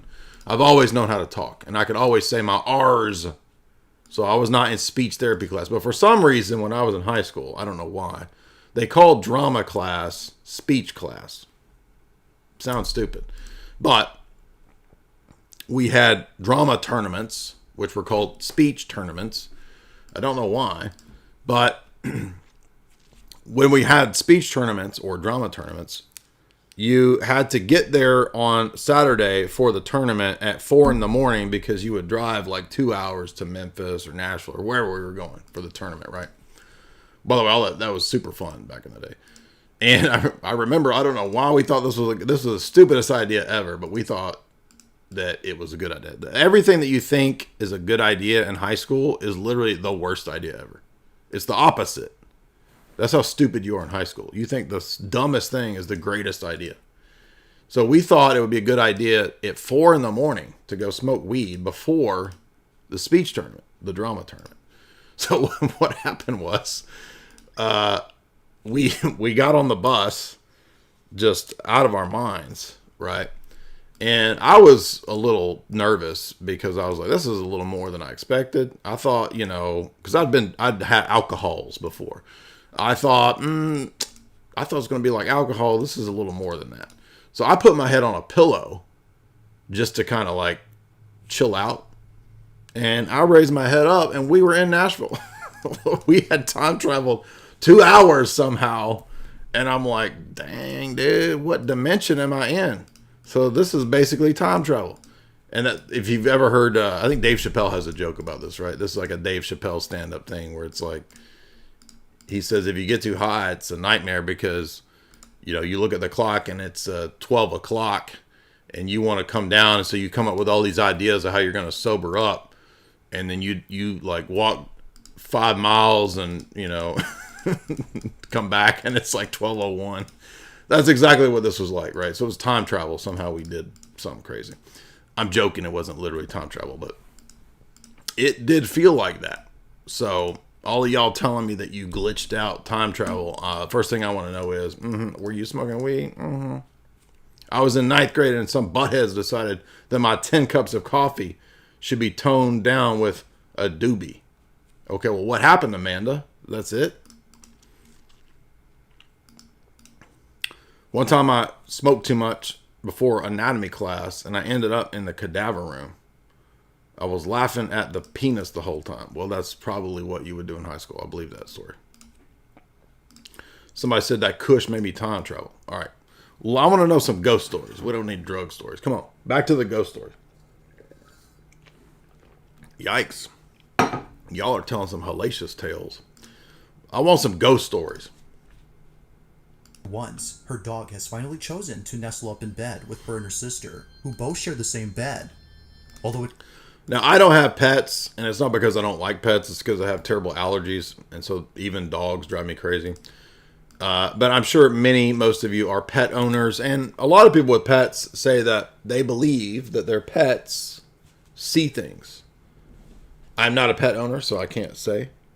Do you pet owners, do you guys believe, or do you have a theory that your pets seem to interact with, what do you think, things that are on a different light spectrum, maybe? Are they watching and chasing bugs, gnats? I don't know. I'm not really a pet person. So what do y'all think? What are the pets up to? What are they seeing? The Patterson footage, is this Bigfoot crap? Come on now. I don't believe in Bigfoot. Somebody's got to convince me of this nonsense. I believe in Harry and the Hendersons before I believe in Bigfoot. My pets are too dumb to see in front of them. So no. Okay, so this guy says pets are not seeing the ghost realm. Jay is a 4-dimensional KGB time traveler. Yes. Probably.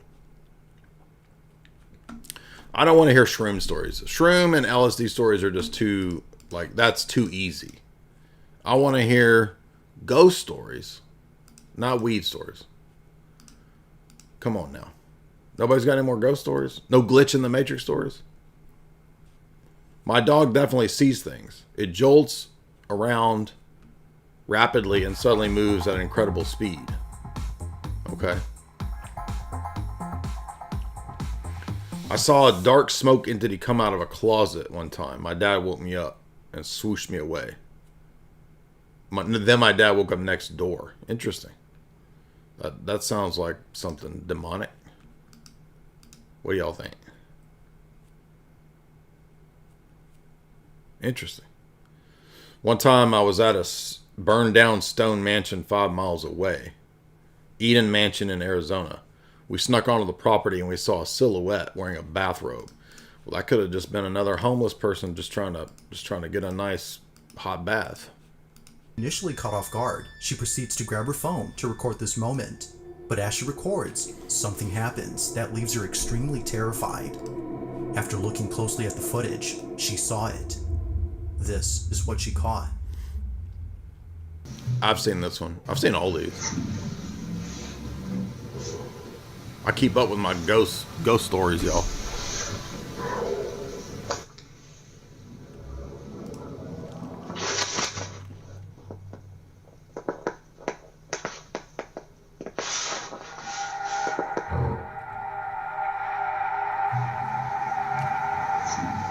Oh.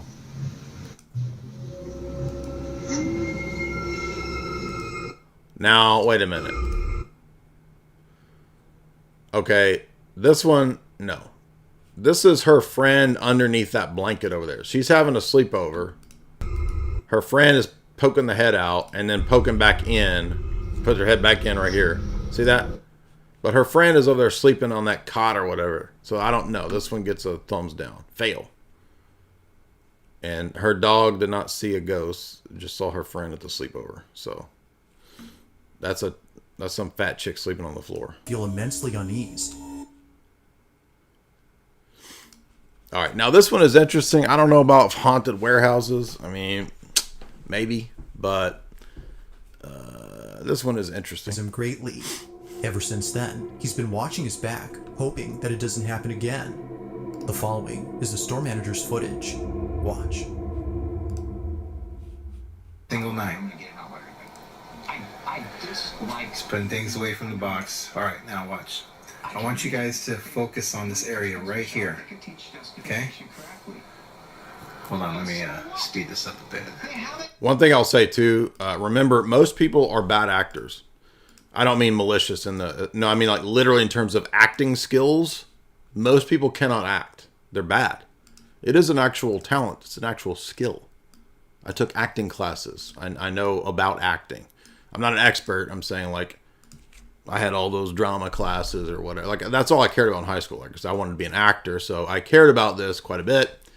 And I'm not saying I'm like a great actor. I'm just saying that one thing that you have to keep in mind a lot of these spooky videos is like you can usually tell when people are faking it because most people are not very good at acting. So that's something to keep in mind. You got the first clue on how to use it. All right, watch. If you have the doctrine right and you stow it on a shelf in your closet and do not pull that doctrine out. Boom, you see that? What good does that I'm gonna get back here for you guys to give you a better view. Look at that. And I'm just like tripping, like, what? Look, I'm here by myself. Nobody's here. This is the same guy. See that?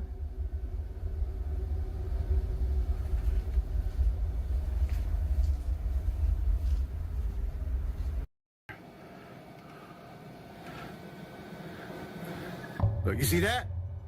You see that? Nah.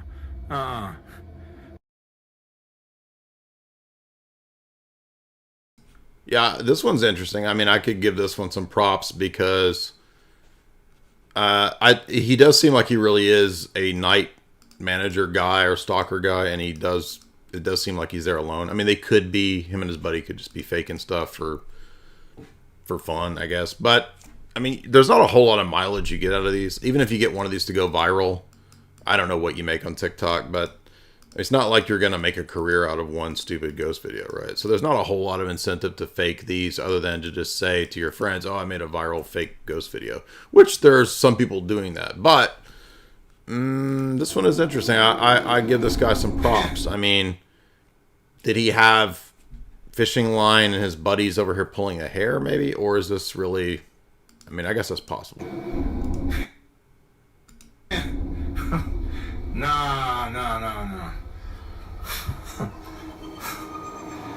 Hell no. But the other thing is that, like, again, people are not very good actors. And you know when you watch people who you can tell are faking a video, like their acting is terrible. Oh my gosh! You know?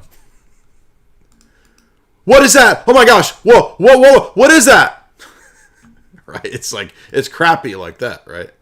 I was actually acting very well to play a bad actor in that sequence. I hope you guys appreciate that. One time I went to my car and my cat was in heat getting freaky. Interesting. That's creepy.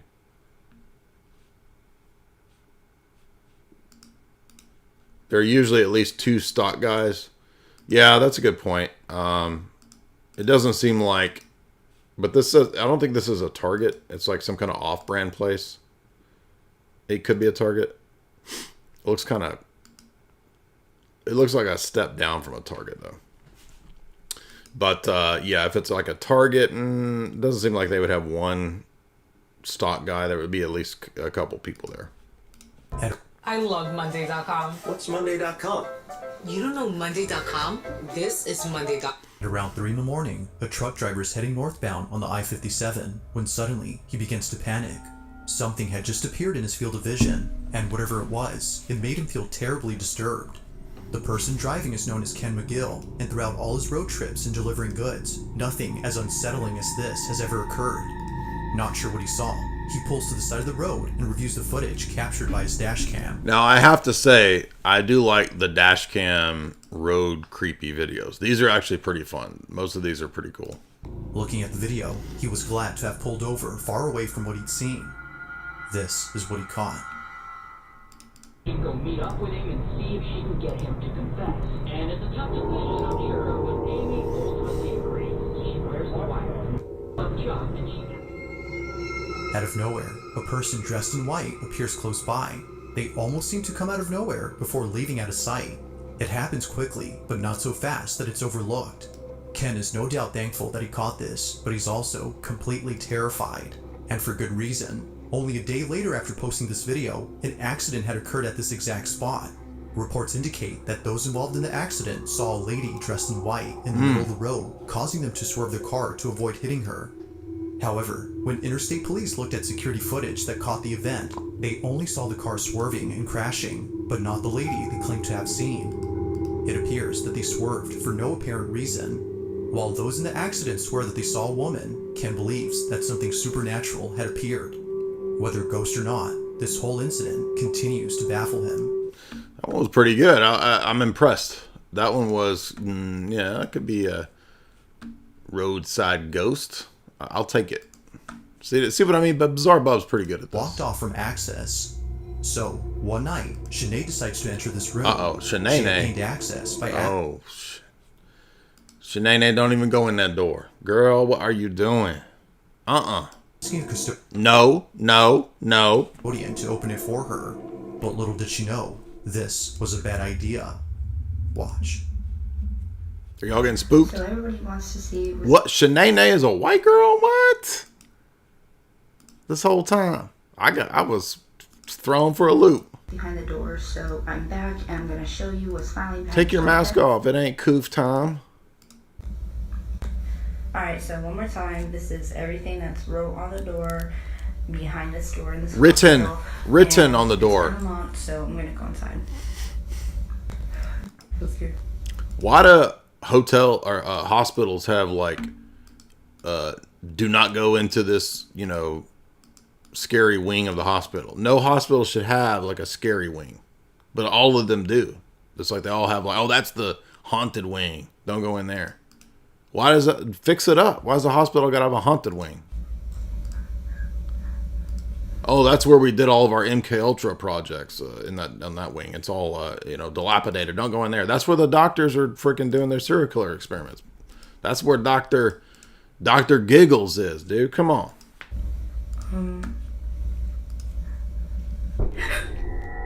It happens quickly, but in case you missed it, here it is again. That's a Frogger, dude. That's another homeless man chilling in the haunted wing of the hospital, in the psychiatric ghost wing. What is that? That's a creature. That's not a cryptid. That was a raccoon, dude. Come on. Exploring an abandoned paper mill with extreme caution. These are the ones I hate. I hate the abandoned buildings. Because it's nothing. Aside from the fact that the old mill has potential hazards all around, there's another reason why both men are treading carefully. Rumor has it. I do have to say this place is actually pretty creepy. I remember this one. He hears a scream or something. That's okay. I'll give you that one. Visiting the place is not because it's haunted, but rather to see what's left of it. This is a hobby of theirs, and the old paper mill in Austin, Pennsylvania is on their list of places to explore. But little did they know that something terrifying would happen while being there. Y'all got ghost stories? Anybody else got any more ghost stories? That was the fun. That was the funnest part. The Coomer wing of the hospital. I don't dislike abandoned buildings. They're kind of cool, but I'm saying when the ghost videos in the abandoned buildings are super annoying. Because it's just like YouTubers walking around in trash for 30 minutes and then somebody farts and they all act like it's a ghost. I mean, it's just Both stupid. friends are exploring the old mill. When they find a dark space beneath the building, they head down and capture this. This one is actually kind of weird. I remember this one. I have seen all of Bizarre Bub's videos all year, so I'm seeing and reminding myself of the best of the year here. Holy sh**. See it right there? What is it? A bone. Bone. That is interesting. Why does the abandoned mill have a massive collection of bones? Okay, so what? Okay, maybe a bear lives down there and like just throws the bones in the corner. Oh, that's weird. What the holy smokes. Oh, by the way, there was a spooky... Did you guys see there was a spooky video last year? I think it was on TikTok. And these kids had... they found like an entrance into some underground facility. And they went down there as like teenage dudes in, I think, Australia. It was either Australia or Germany, something like that. And they actually found a satanic ritual area, like a legit one. That was pretty crazy.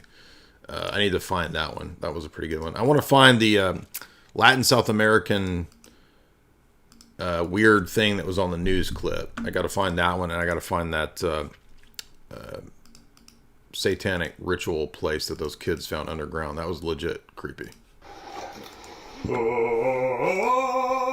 Also, do you guys remember there was a cave near a Scientology compound in Hemet, California, and somebody went inside the cave and it was full of like actual literal Masonic imagery. It was like a ritual cave that I'm not joking.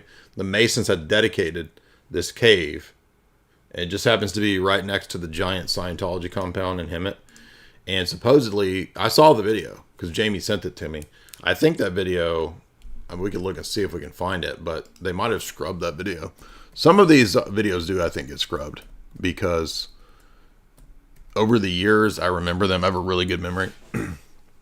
It's used to be pretty photographic. It's still pretty good, pretty great. But it's not as photographic as it was in my 20s, but I remember stuff pretty good. So let's see. Let's see if we can find this one. You guys will find this one crazy. Masonic Cave.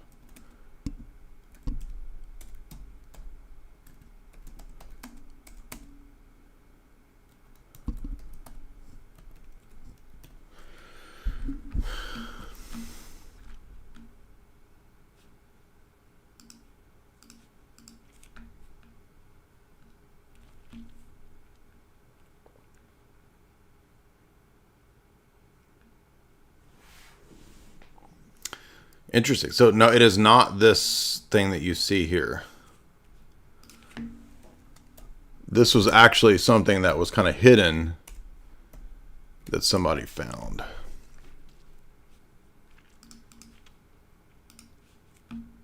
This might be it.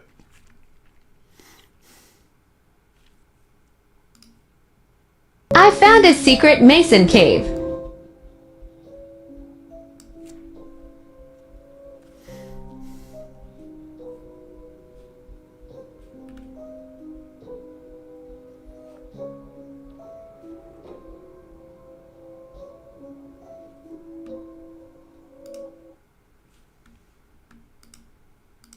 This is it, I think, because I remember there being bleachers inside there for lodge meetings. I don't know.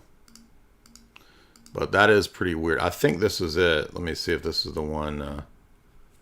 This doesn't say where it is, but it kind of looks like the one in California. Hey, Jamie? Was that Hemet? The Masonic cave next to the Scientology compound? It was Hemet? What is going on in this secret Freemason cave? Recently, a hiker in Oregon shared a video. Oh, this is Oregon. So wow, there's another one in Oregon, a secret Masonic cave. Let's try typing in Hemet.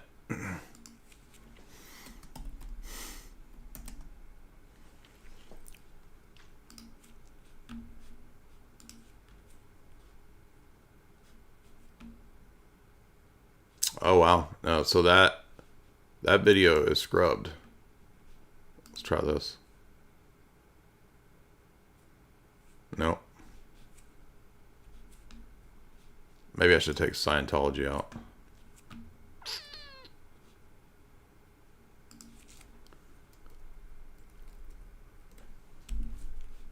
Let's try this. Huh. No, it's not. I remember it's not that one in Oregon because this one had a gate on it. It was a cave that had a gate. Remember that? Jamie? That cave, remember that next to the Hemet Scientology thing? It had a gate on it, remember? And you cannot find that video. It's been scrubbed. Isn't that crazy? Wow, interesting. And let me try the other one because of those kids that found that underground satanic ritual thing. That's probably been scrubbed too.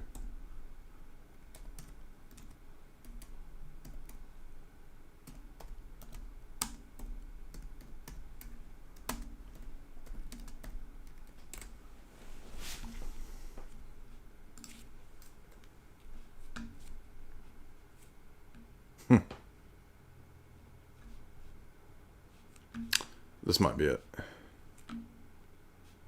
So what is ClickUp? ClickUp is an Hidden in the forest? No, that's hidden it. This was underground. We're gonna be seeing a lot of stuff. Antiques, furniture. That's not it. Although that actually looks pretty interesting. Secret underground satanic ritual TikTok cave. Let's try that. Because this one was crazy. Maybe this is it. Like these kids find this little, almost like a manhole, and like I wouldn't go in that damn manhole like out in the middle of nowhere. It looks crazy. And they find this huge thing.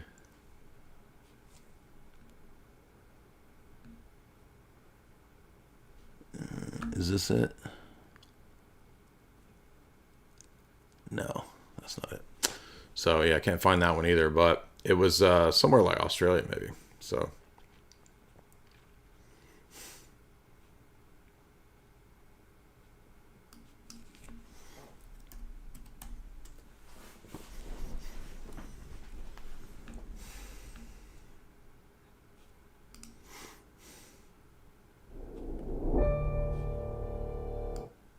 in this adventure, me and Emily go deep underground underneath a well-known city in England. no. Yeah, but I wouldn't be surprised if they didn't cover that up because that's kind of like whatever they found. Like it looked like a legit like ritual site.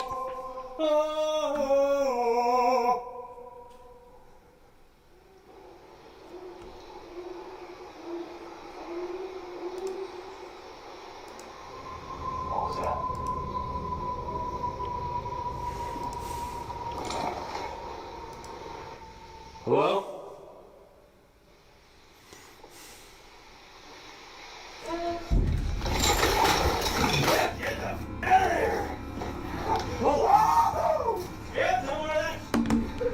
Did you hear that? Oh yeah. What was that? All of a sudden, a disembodied voice is heard from the darkness. Both men. That reaction did, I have to say, like that reaction did sound pretty real. Like that guy sounded legitimately like it freaked him out. And sometimes people will laugh when they're kind of not sure what to do. So just because he's laughing doesn't mean that it's all like, you know, duper's delight. I don't know what that was. It could have been faked, but let's see. We're going to skip this ghetto one where there's... This one I think is...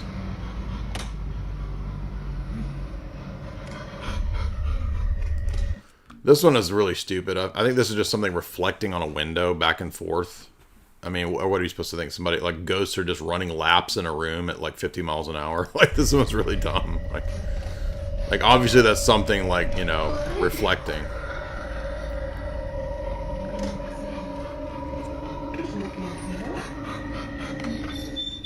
It is a fair question. Like, why are ghosts always doing really mundane, boring shit? It's like all they have to do is just throw spatulas around. You know what I mean? Stack some chairs. Go do something, man. Get outside. Go do something. You're going nuts because you've been haunting this room for so long. You know, go play in the ether or whatever. Stop throwing spatulas and turning tables over. It was during a video call with someone that they caught this. They state that the person they were talking to wanted to see the mess inside their godmother's house, as apparently it was pretty messy. But unbeknownst to them, my gosh, it wouldn't just be the mess inside. Ugh. These boomers in their damn hoarding, dude. We gotta take care of this. I don't know what we gotta stop this house boomer hoarding right now. Scares them, but rather something else. This is what was caught. She's a straight hoarder. You should get this when I get home. Oh. Like, watch. She's got problems. Well, no wonder. If I was a ghost in that mess, I'd be mad too. I'd be throwing crap around. Get this crap out of here. Throw away all these damn trinkets and damn, what's those trinkets that grandmas are always into, Jamie? What's those trinkets that grandmas are into? Hummels. They throw this damn mountain of Hummels out. Get rid of these Hummels. Can you see this yet? Somebody needs to take all of grandma's junk, sell it, take all that profit and buy Bitcoin, dude. What are you thinking? My first thought when I see a Hummel is, how much Bitcoin can I get out of a damn Hummel? You can't see this yet, can you? Oh, I think so. Hold on. She's got, I don't know. Grandma's buried in all that junk. She's got a lot of money. She just, like, she's really cheap and she... Imagine having a bunch of money and you're swimming in junk, dude. What the heck? Boomers are insane. This is her house. No, I can't. It says that it's interrupted. Ghosts are the ones trying to get us to watch Jordan Peterson to clean our rooms, bucko. There's an alliance between Jordan and the spiritual netherworld. Like, she keeps everything. She's really well off, too, but... He and that girl are plotting how to get grandma's money. He keeps bringing that up. He's trying to get laid with that. She's really well off. You hear me? He says it like 5 times. Then, strange things have happened. While some believe that this may have been his spirit, others believe that something else was captured. All right, this one's good. That one's terrible. That was one of the worst ones I've ever seen. Let's move on. You can literally watch the disappear in real time. It's incredibly satisfying. According to him, he can barely open it himself, despite being quite big. Now with happenings like this, one can totally understand why he and his family have left this place. So a paint can falls over? Now this one is one of the best ones of the year, but a lot of people think it was faked. Not this stupid paint can thing, the next one. Tell me what y'all think of this one. This one's pretty good. Now, this one is so good, and it has to be staged. Like, if this is not an actual poltergeist, it must be staged, because it is so extreme.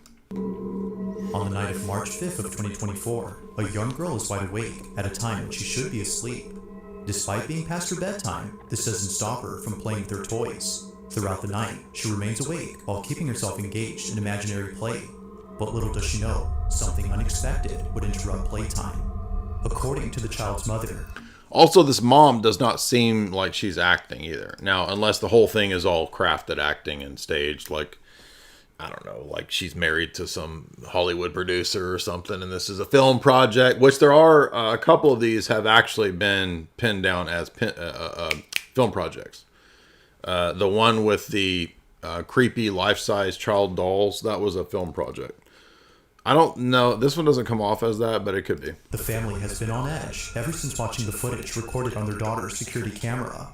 It's around 11 at night when this is captured.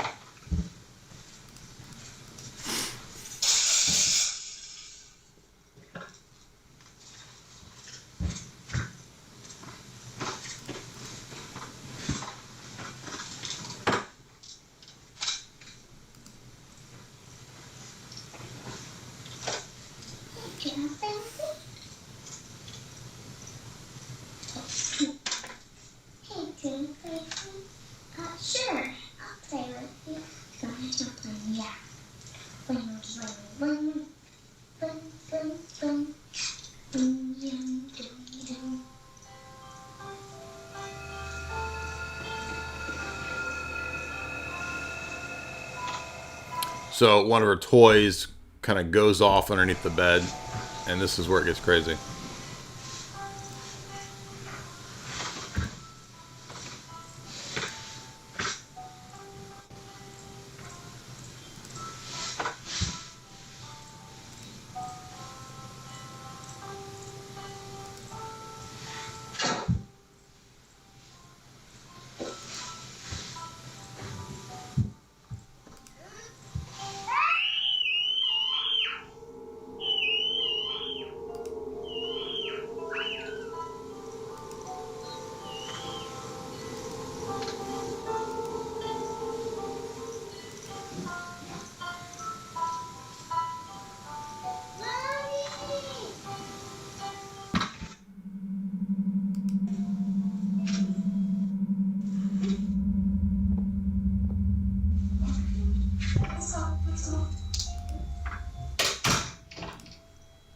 That was pretty, if that was staged, that was pretty good. That was probably one of the better top 5 ghost videos of all time right there. That was pretty crazy.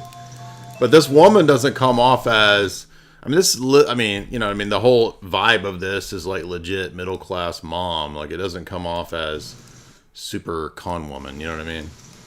Unless this is all a film project, which it could be.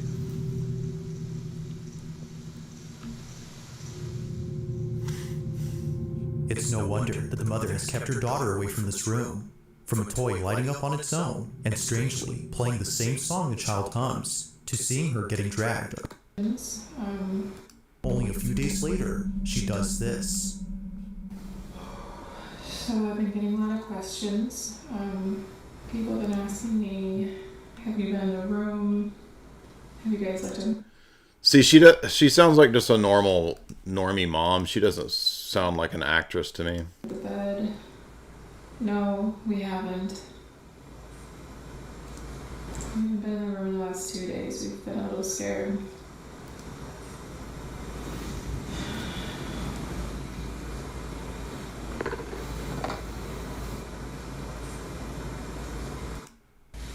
She's showing underneath the bed.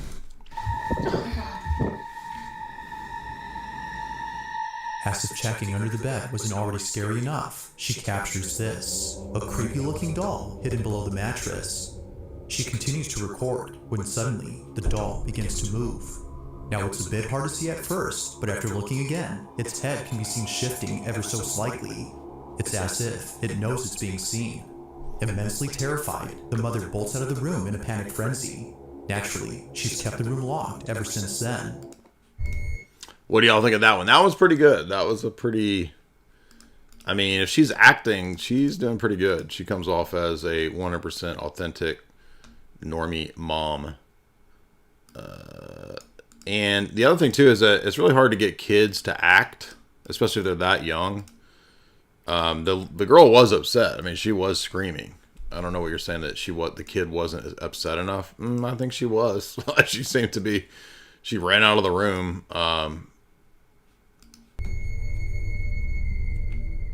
Now the following video comes... It would have been interesting to see the mom talking about what the daughter claimed, right? So if that was real, what did the daughter see underneath the bed? Like, what is, I'd like to know more about what she claims. From an online streamer who, while doing a live stream, caught footage of something that's left viewers totally spooked.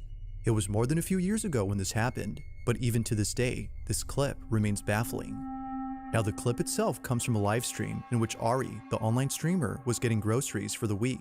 Live streaming out in public is something that she occasionally does before ending her streams at home. However, it was inside her house where this occurrence took place. Only a couple hours before ending her live stream, Ari chats with her audience while cutting up some fruit from her grocery haul. While chatting with the viewer, she's told that someone is right behind her. Thinking that perhaps they were trying to scare her, she shrugs it off.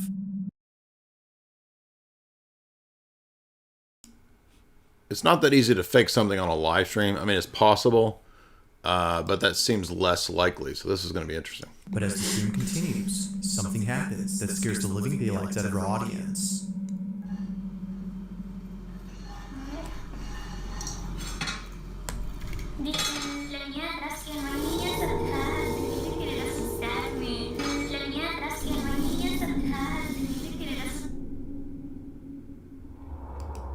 That looks like somebody holding up a camera. Like what? That doesn't look weird at all. Yeah. In the background. Thumbs down on that one. Upgrade your Google Finder and pay one simple bill every month. What about extra fees, like insulin? Now with Bizarre Bub, usually they get better as we approach number 1. So we're looking forward to Bizarre Bub's number 1 as we wind down the best creepy ghost videos of 2024. This one, I thought this one's stupid. It's just another like cigar Indian doll totem man, and he moves his hand. I don't know. These are so stupid. I hate these. I want to see screaming youths yanked under beds, or I'm out. I'm joking, but this one is a little weird. This playset from, I guess, the 80s or something like that. This one's the weird. mirror. It sounded like she was having a full-blown conversation with someone else. Now, it should be noted that this mirror does actually talk. It would say pre-recorded things like, hello, or hi, I'm the magical mirror. But this time, it was saying things that didn't seem pre-recorded. From odd responses to creepy questions, the toy seemed almost alive. And this sounds like some kind of creeper hacked into this thing. That's, you know what I mean? This is a little... better call the police. Short clip. Edgar and his wife interact with the mirror.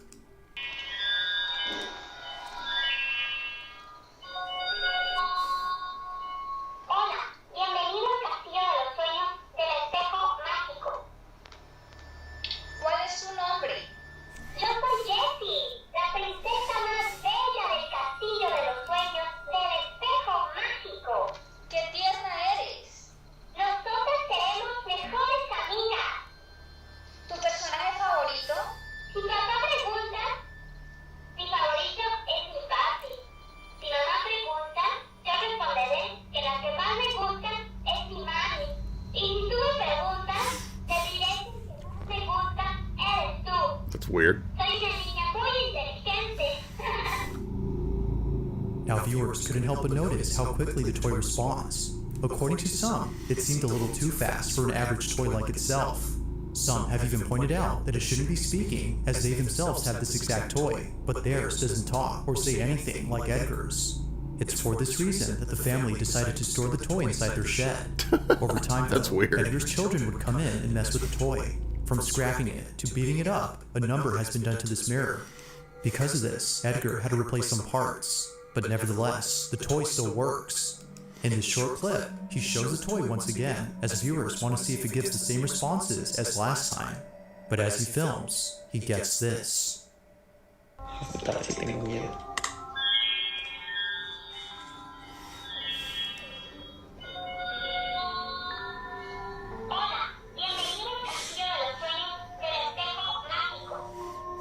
Hola.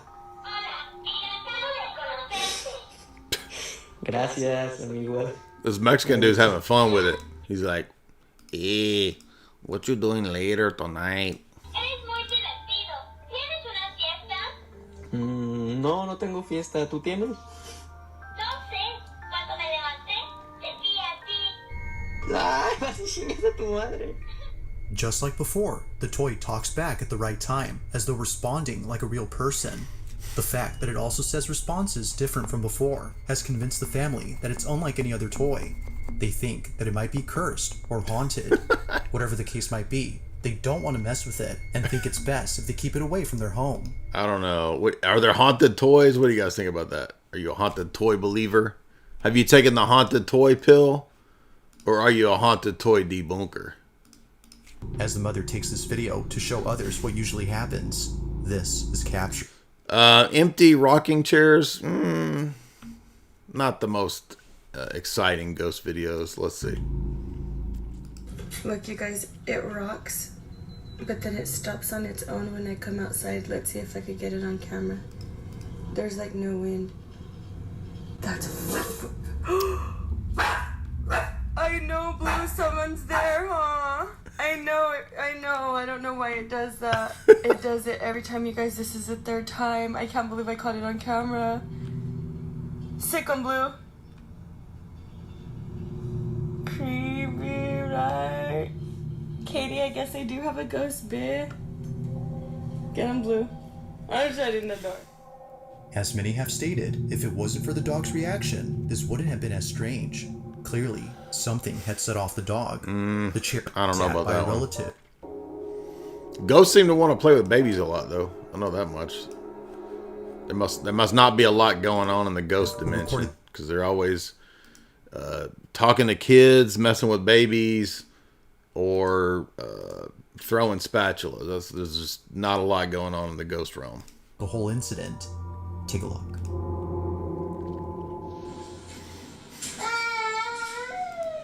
Shay. Cheyenne.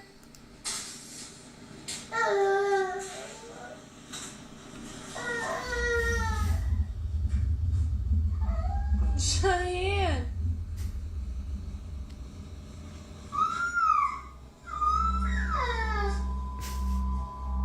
Now, what's concerning about this is that the parents have seen this behavior before in the house they used to live in. I don't know. This is like the dogs talking to ghosts. Are babies talking to ghosts? I don't know. Here's another one. This is the same baby, I think. One video caught Haunted their attention. babies. The following is that video. Watch.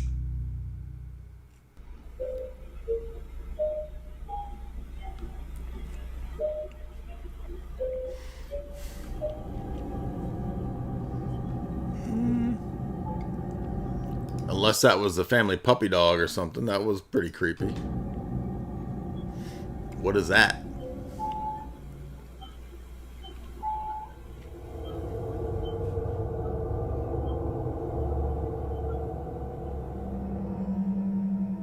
Although initially not wanting to sell the doll, he now hopes Oh, here we go. Is this the year of the doll? Come on, man. that someone would bite off his hands as soon as possible. That's the ugliest doll ever, since dude. having it, the stuff inside his unit would move on their own.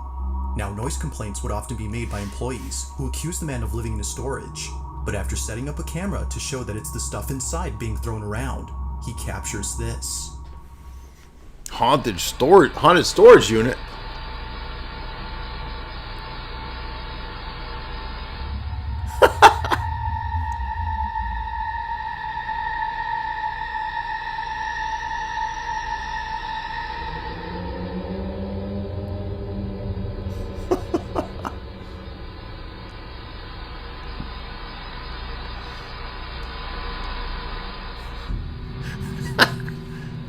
That one's funny. Like something straight out of a horror movie, the toy doll moves on its own. The staff working at the storage facility were just as spooked as the man who owns this unit. He believes that this is the culprit behind the strange noises employees heard. While there has yet to be a prospective buyer for this doll, the man continues to document the monkey on the off chance that something else is caught on camera. It turns to the camera. This dude's trying to sell a damn junk doll for $1 million to an idiot on Etsy. He's just going to say it's a haunted doll. But currently, for her to come back. But during this time, something happens that Veronica can't explain. Mind you, that no one else was home except Veronica and her 2 children. This is her footage. Watch.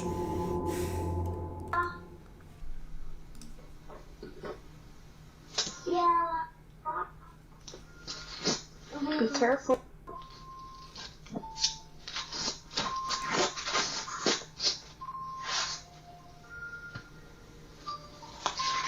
It's me, Snoopy.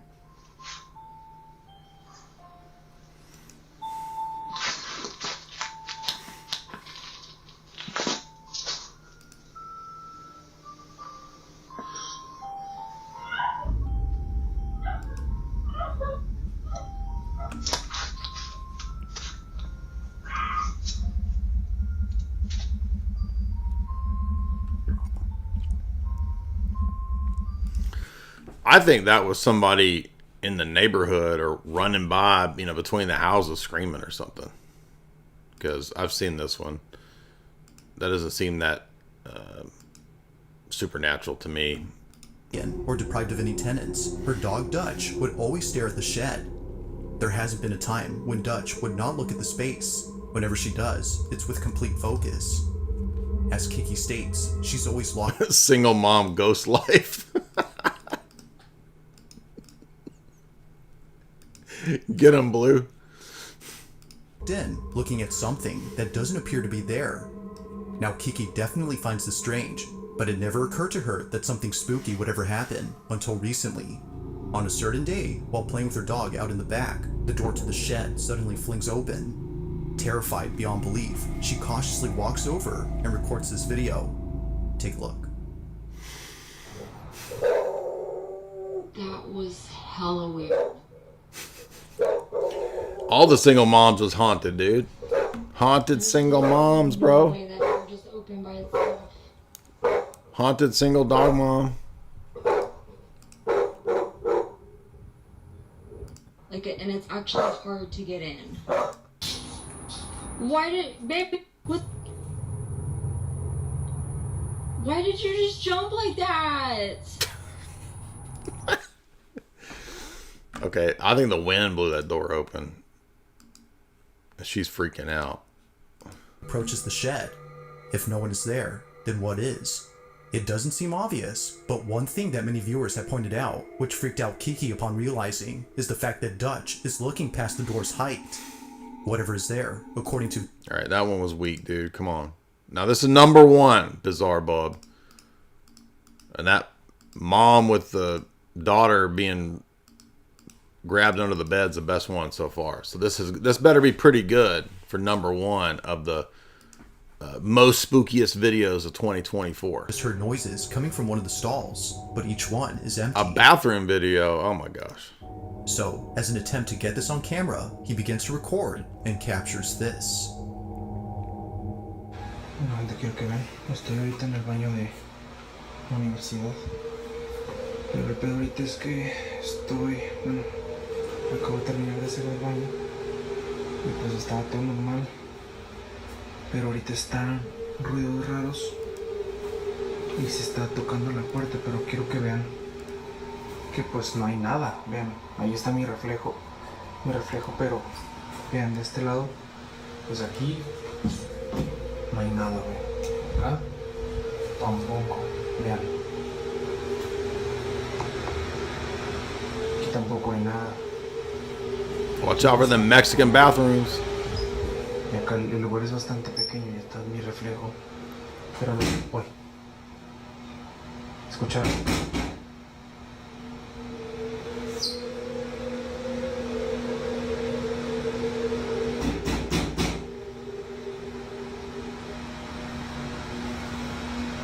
¿Escucharon?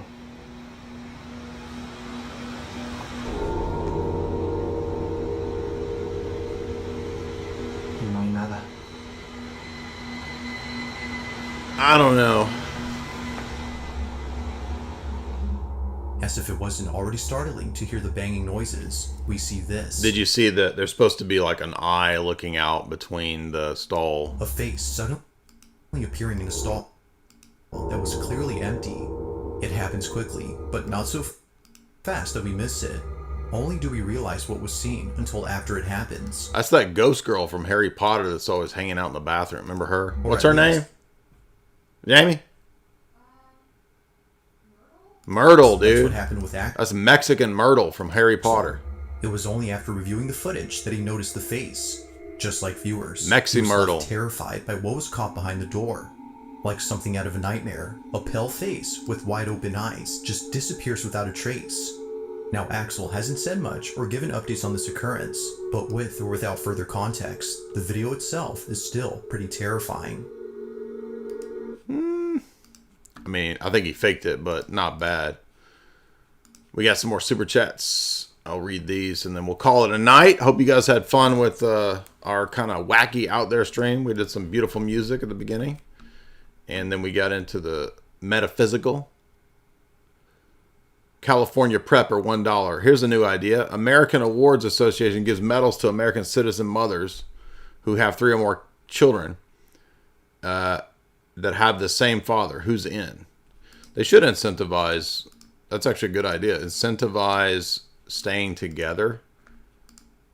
That's like, what if you had tax cuts for like staying married for like 20 years? That'd be good. BMX 1966. Get you rid of taxes in general, but you know what I mean. $10. Thank you so much, BMX. Storm the Cat, $10. What if some ghost was messing with a person by intentionally making the house looked, the haunting looked fake, so that nobody believed him. That would actually be a perfect ghost troll. Did you hear that, Jamie? What if a ghost was was trolling you and they really did haunt you, but they were making the haunting look fake so that no one would believe you? Ghost lighting. That's called ghost lighting, dude. That's when you get gaslit by a ghost. You got ghost lit. Yeah, the ghosts are trolling you, man. They're making it look fake so that nobody will believe you're haunted. All right, thank you guys so much. Yeah, I think that dude faked his video, but I'm gonna have to give it to the single mom. Like, she legit had the best ghost video of the year, and she doesn't seem like she's faking it. She doesn't come off like a mama that's faking ghost videos. She just seems like super normal. And if she's acting, she's like the best normal mom. There was a picture of her a minute ago. Anyway, she wins ghost video of the year in my view. What do you guys think? Now, I gotta find that satanic cult tunnel video, and I gotta find that weird creature in the mud video from that local news station. Those two are crazy. Otherwise, everybody leave me a thumbs up and tell me your ghost stories below. I'm going to read the best ones in the next live stream. So leave me a comment if you're watching this tomorrow, if you're watching this the next few days. It doesn't have to be a long story. Make it as long as you want. Single moms out here faking ghost videos. I'm just I don't think you get much money if you fake a ghost video though. So you get fame and fortune, not really. But it's funny. Anyway, you know what? I'm going to go to her channel and see if she explained this at all. Let's see, what's her channel? No. Let's see what her channel is. Hold on.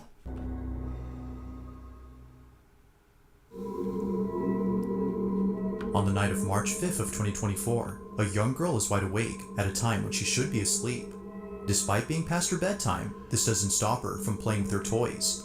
That's the Reddit. Playtime. That's not her channel. Recorded on their daughter's security camera at a time when she should be asleep. It showed her profile when she replied. Despite being past her bedtime, this doesn't stop her from playing with her toys. Throughout the night, she remains awake while keeping herself engaged in imaginary play. But little does she know, something unexpected would interrupt playtime. According to the child's mother, the family has been on edge ever since watching the footage recorded on their daughter's security camera. It's around 11 at night when this is captured. All right, I'm not watching this whole thing again. Here we go. Only a few days later, her profile pops up here. What does it say? Tiffers or tifters?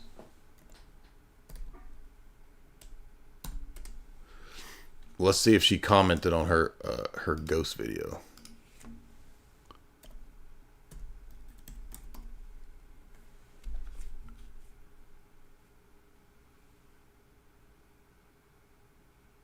I can barely see what it says. Does she explain her? You best explain yourself. Can't have single moms getting haunted up here. Tiff Elliot Tiffler.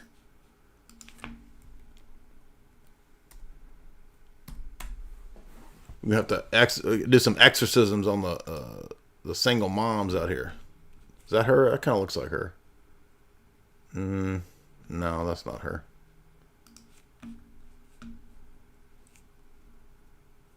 Exploring the keys to Taylor Swift's work. No, that's not her. No, none of these look like her. Let's see, maybe this is her. No, that's not her.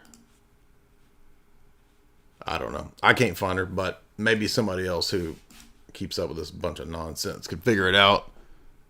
Maybe her profile got taken down because they shut it down. Too much metaphysical proof and revelation. She had to shut it down. Purchase my course on how to deal with ghosts for $40. Exactly, right? If I see that, I know what's up. The other thing too is you can see if if they're a channel that does a bunch of spooky content, then you can assume that they fake it because they're trying to get views. But if it's not a spooky content focused channel, then that's makes it interesting. This is the single mom right here. I don't know where she's at. What do y'all think? We got a couple more super chats. Where'd it go?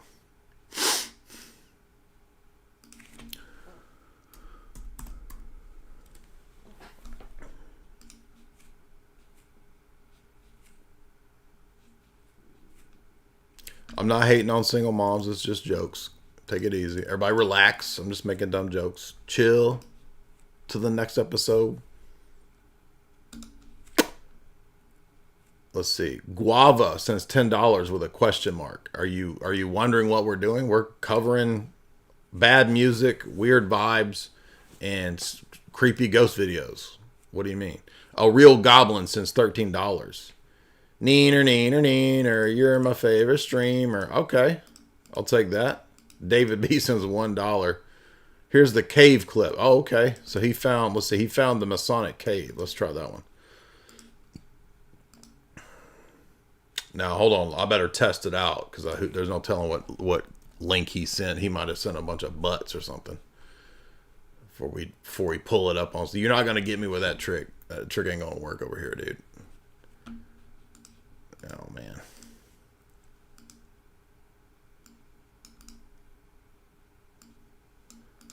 It's not letting me get this link. There we go.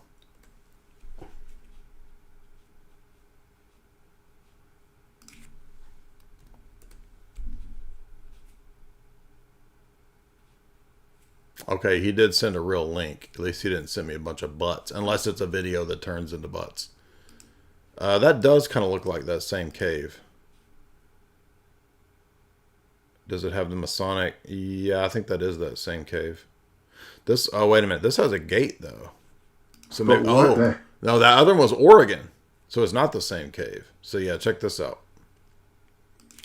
So he found it on X. It's not on TikTok anymore. Because look at that Masonic temple. You see that? The Masonic symbol? Yeah. Are you flipping kidding me?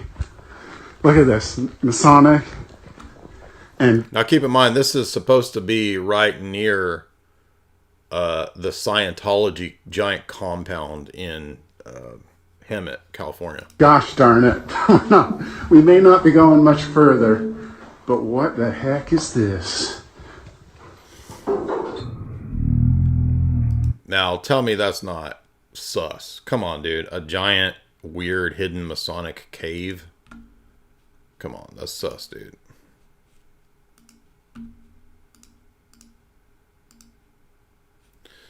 All right. Well, thank you for finding that, dude. I appreciate that, Dave, there. Good find on that. Now somebody needs to find... Let me try searching it on Twitter. Maybe I can find... let's see. Let's see. Teens find satanic altar. That's what it was. It was like a chair with like skulls on it. See if I can find that.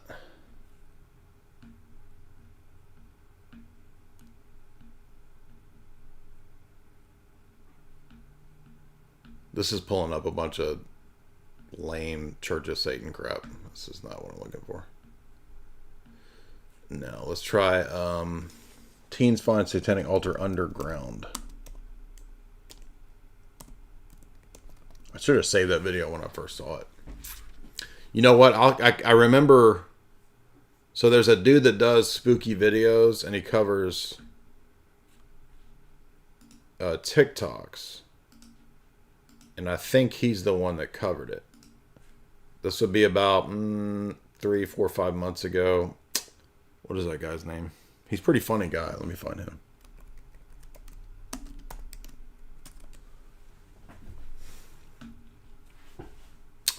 Let's see. It's not Sir Spooks. It's not Bizarre Bub. kind of looks like a redneck dude, but he just kind of sits there and comments on videos, kind of like we're doing tonight, but they're all like 20 to 30-minute videos. What is that guy's name? He covered this video. I'm almost sure it was him. Let's see. No. I'm not going to be able to find it.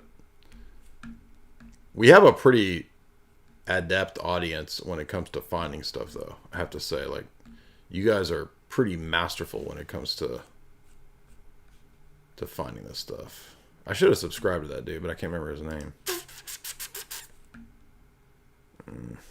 I don't know. We'll try to find that for the next episode when we do some creepy stuff. We just do this every now and then as a change of pace, something fun. Can't do the same stuff all the time, but everybody have a good night, and I'll see you soon.